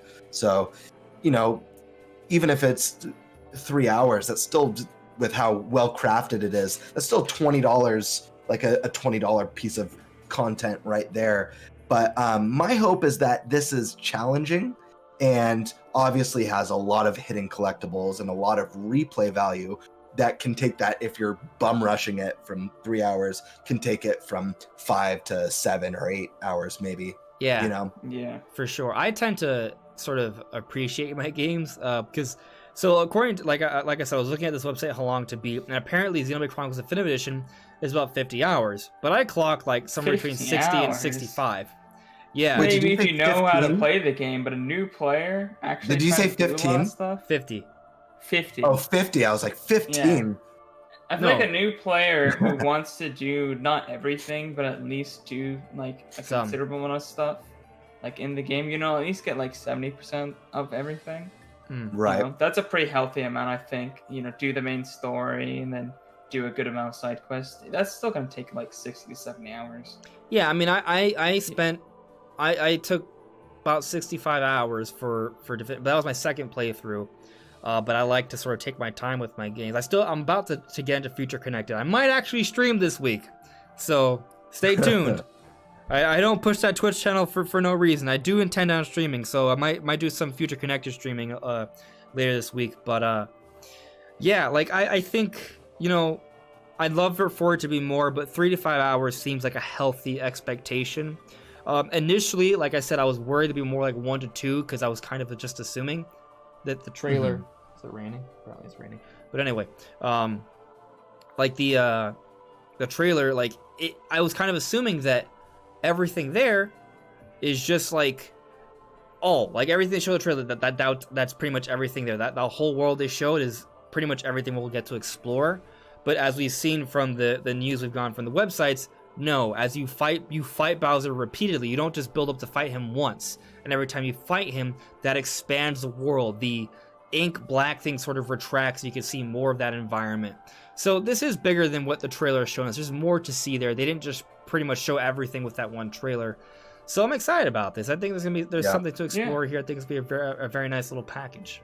Absolutely. So I've got a question for both of you guys. Do you think that, because we saw it in that reveal trailer, that there is like almost like a blood moon event that happens and you see like those kind of like shadow cat creatures like appearing? Sure. Do you think there's potential for like mini bosses or smaller bosses that you have to fight to activate lighthouses? I feel like that's something that we might be seeing in this as well. I feel like the trailer pretty much confirms that.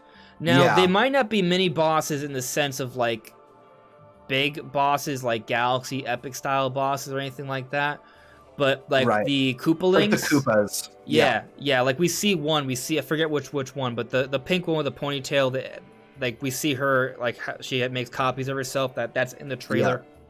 So there will be that. I'm not sure what the cats are going to do, but there is this weird theory around, and I don't know too much about it, so I don't want to speak too much on it myself, but there's 4 cats that sort of approach Mario, and they're all basically in the same colors as Luigi, Peach, Toad, and Rosalina. In terms of their cat suits, you could argue that the pink cat's a little bit darker than traditional Peach cat suit, but it's not too far off. It's one of the pinks she actually wears. So the theory is that they are actually related to the other characters, and maybe somehow you could unlock them to be playable in Bowser's Fury, which would add more replayability if you play through the game and do that. But there's this other cat that has like brown and like gray spots on it, and people are referring to it as like the Calico Cat.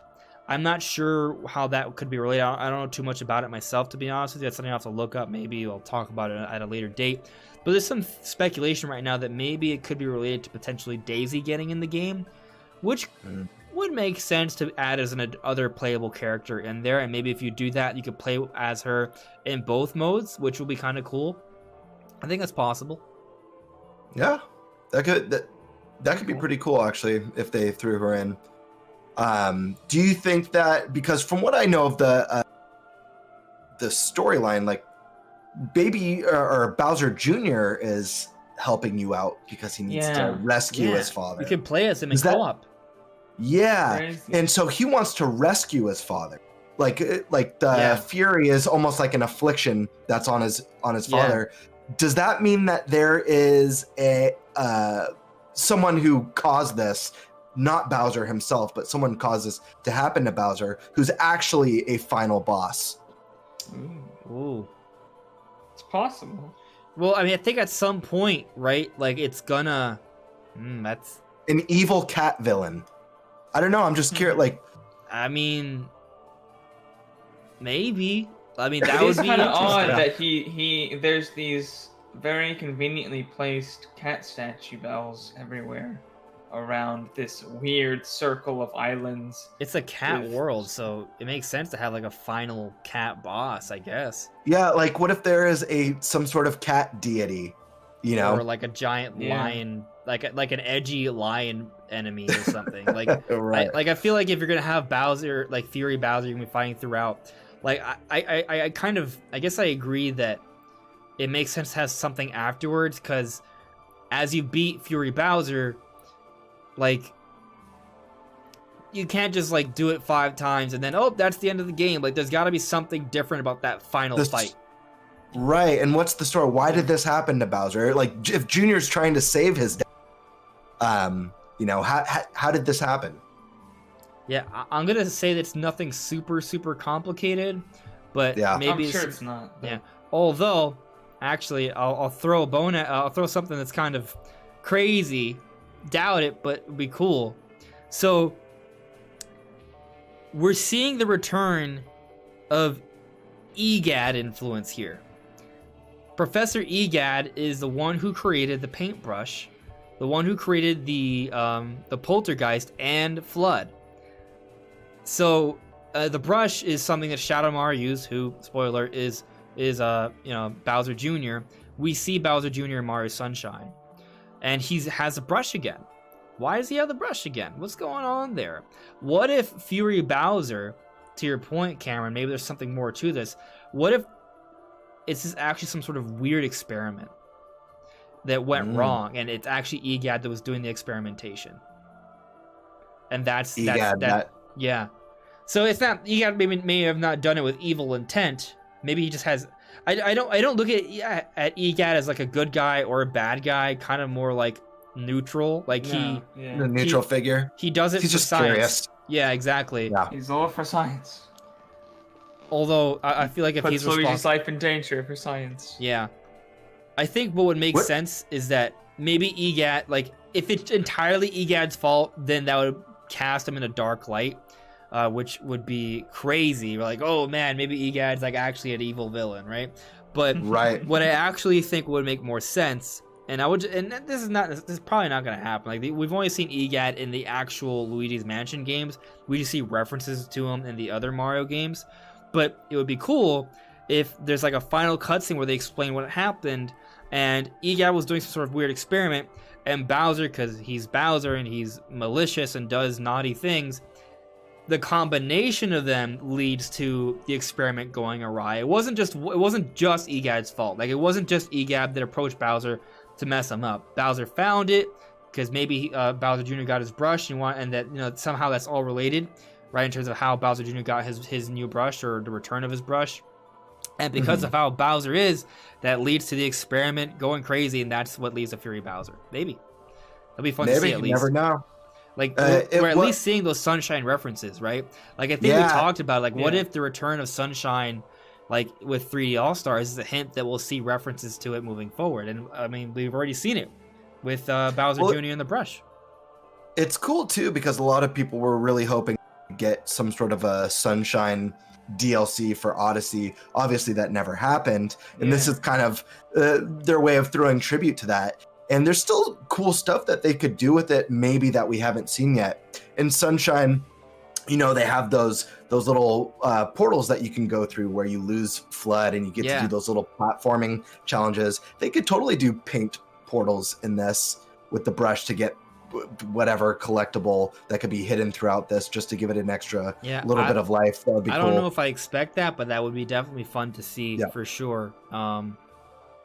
I mean, at the very least, like, this is an Odyssey-style level in 3D World, right? But then you have Bowser Jr., who is from Sunshine initially, with the brush, the EGAD brush, and it's a water-based environment, just like Sunshine. So I don't know, man. Like, it's definitely, reminds me of Sunshine to some extent. Sure. I guess what I'm most curious about right now is how this Giga fight is gonna, this is gonna work, Yeah, there are some screenshots actually that weren't in the trailer. Let me see if I can pull them up for you guys. I guess you guys ought to look at the stream. Let me pull it up for other people so they can see here. All right, bear with me, guys. There we go. Okay, let me just kind of click on them here. So, I mean, some of these shots are from 3D World and not Bowser's Fury, but we'll get to them. Just bear with me. Like, there's one right there, but I know you guys want to see specifically the ones for the fight, but these screenshots are clean, man. Obviously, there's going to be some YouTube compression, but, yeah, Bowser just looks sick. Dude, he looks so good. You know who he kind of... I know I made a few Zelda references with this, but he also kind of looks like Demise a little bit. He has the Demise hair and Demise an interesting skin tone. Point. Yeah, and actually that'd be a good final topic here. I'll get to that a little bit, but I think I want to close things out with some Zelda talk. Sure. Yeah, but there are some shots that show the Cat Mario fighting, but this just looks cool. Like, you see Mario and Plessie and Bowser Jr. falling around.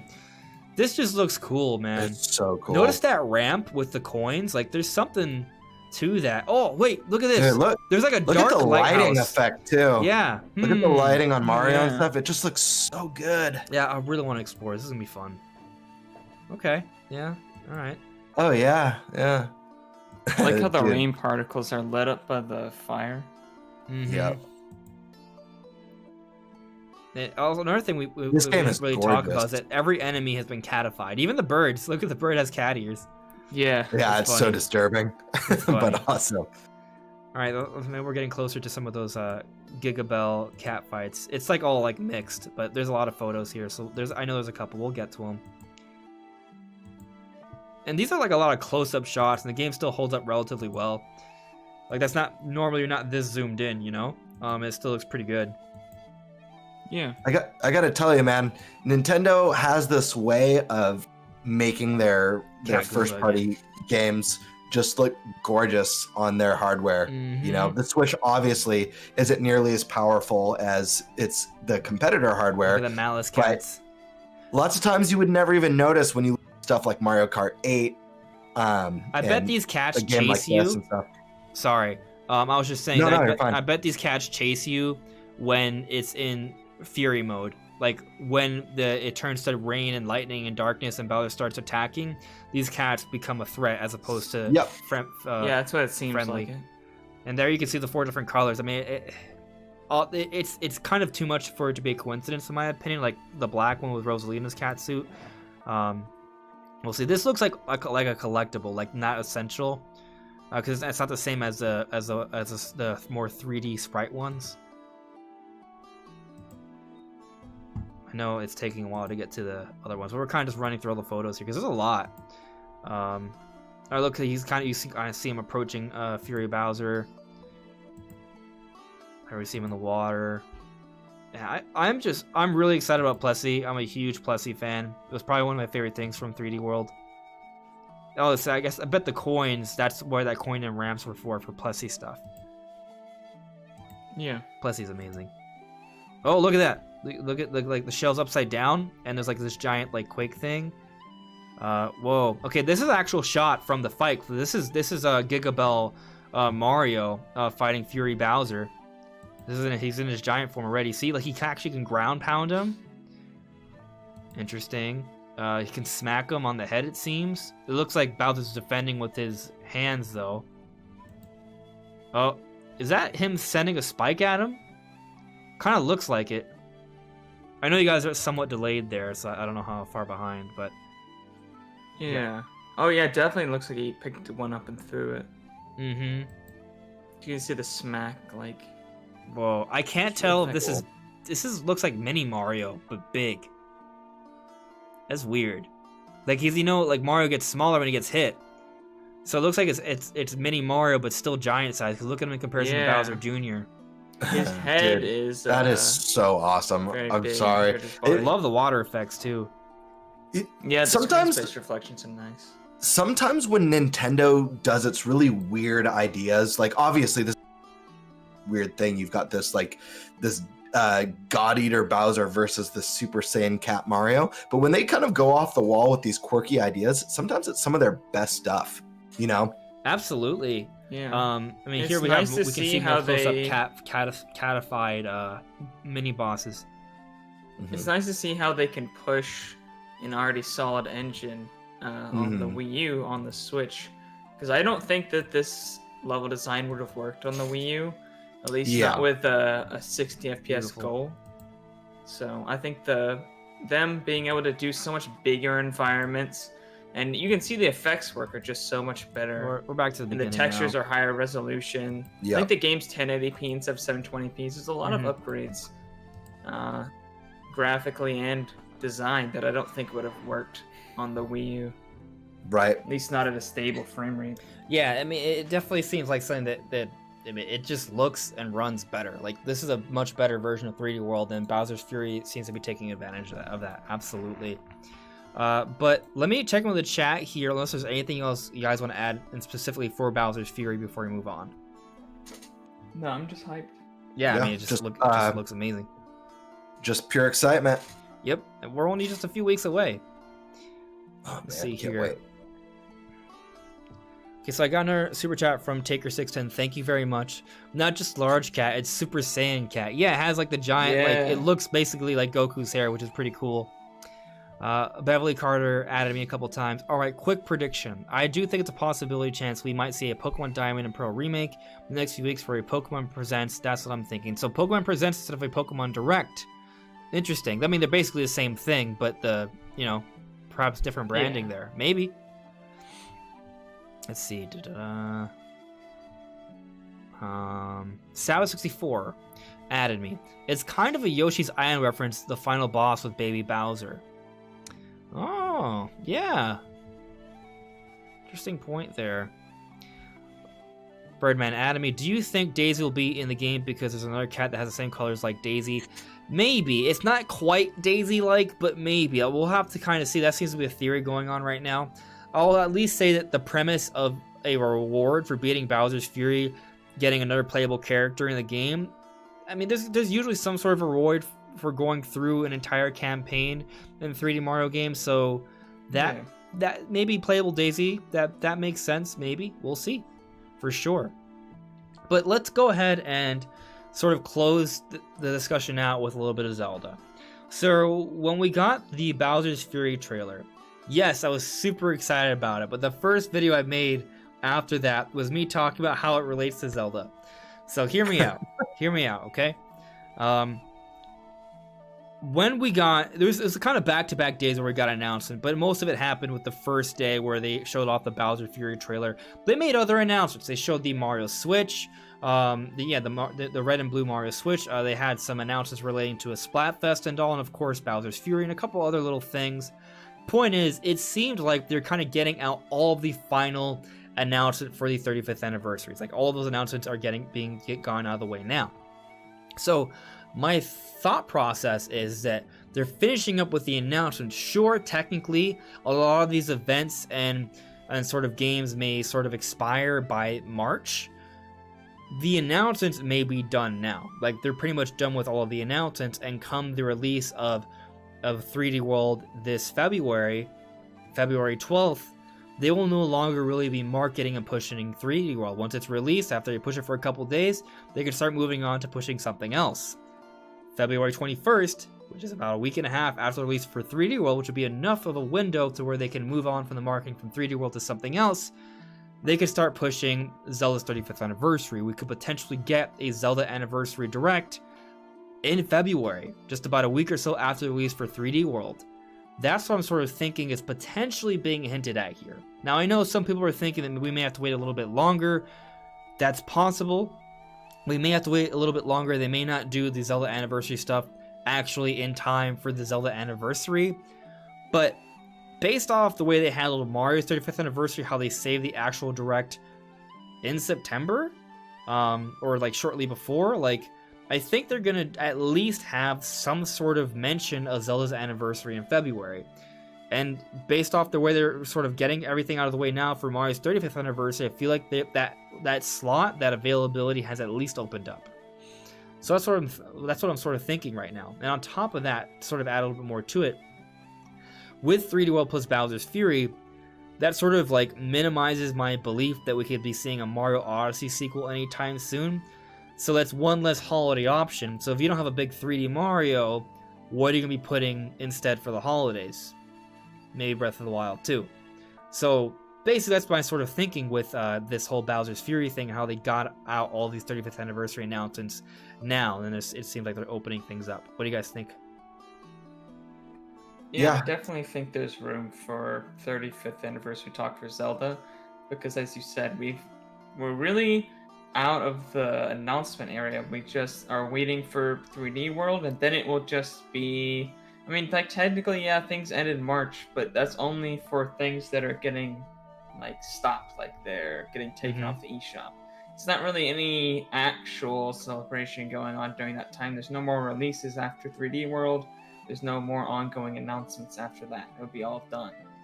Essentially, once 3D World comes out, everything is done. So there's definitely room for them to talk about Zelda. Yeah. And I don't think it really impacts it, because I don't think it's going to...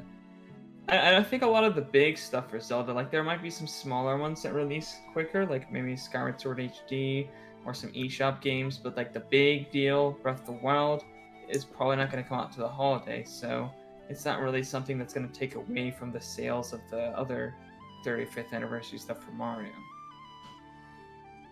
Yeah, I think you guys are both right. I think they're wrapped things up now with Mario. All that stuff is coming to the end. The celebration is over. They're closing out with a cool Mario Switch and Mario 3D World plus Bowser's Fury.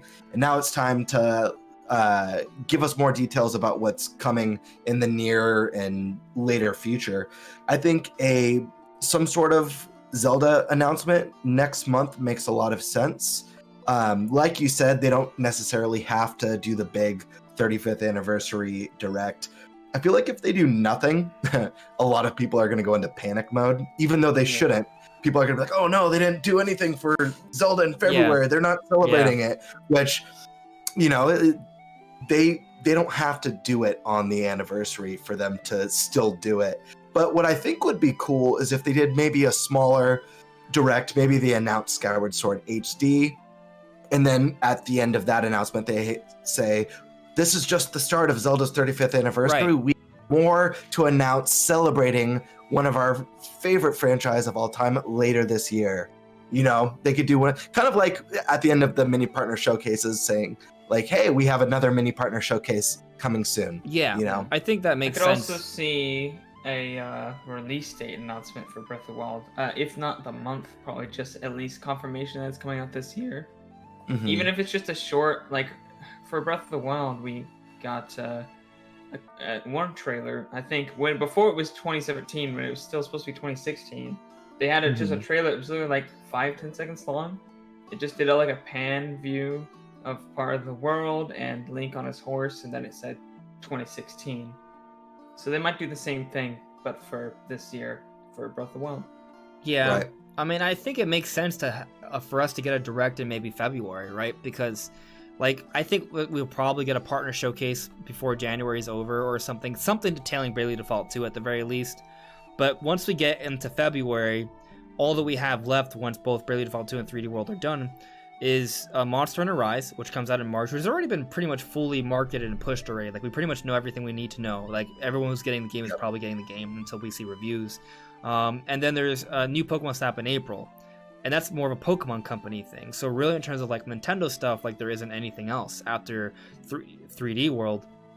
And I think this year is gonna be a little different than last year. Like last year, again, was an aberration. Like we shouldn't really look to that to sort of see what the pattern will be, because that was a very unique situation. They had to readjust and reassess how they would be delivering information. I think this year there's going to be a more of a longer window between announcement and release dates for things.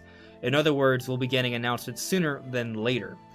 So I actually think a February Direct of some sort, be it Zelda or a Direct Mini or General Nintendo Direct, something like that, not a partner showcase, something bigger, makes sense. Because they're going to have to start talking about things coming out after February. They may still have something else besides Monster Hunter Rise in March, besides Pokemon Snap. Because based off everything we know, there should be a lot more big Nintendo games coming out more than once per month. Like, we're going to get more than 12 published Nintendo games this year. They usually do that. Not saying every month it's going to be 2 big games or 2 or 3 big games. It might be some eShop releases instead.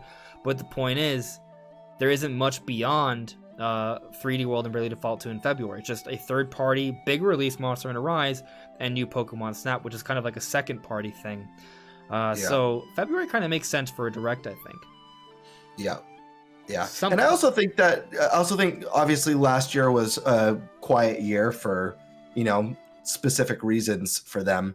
So they've had a lot of time to, you know, work on things. Their development teams, like, such a great thing about Nintendo is they don't do crunch. They probably could have crunched their employees and forced people to pump out more first-party IP last year, you know, like Bowser's Fury. But they've got a really, really great policy of releasing stuff when it's ready and not forcing stuff out onto store shelves.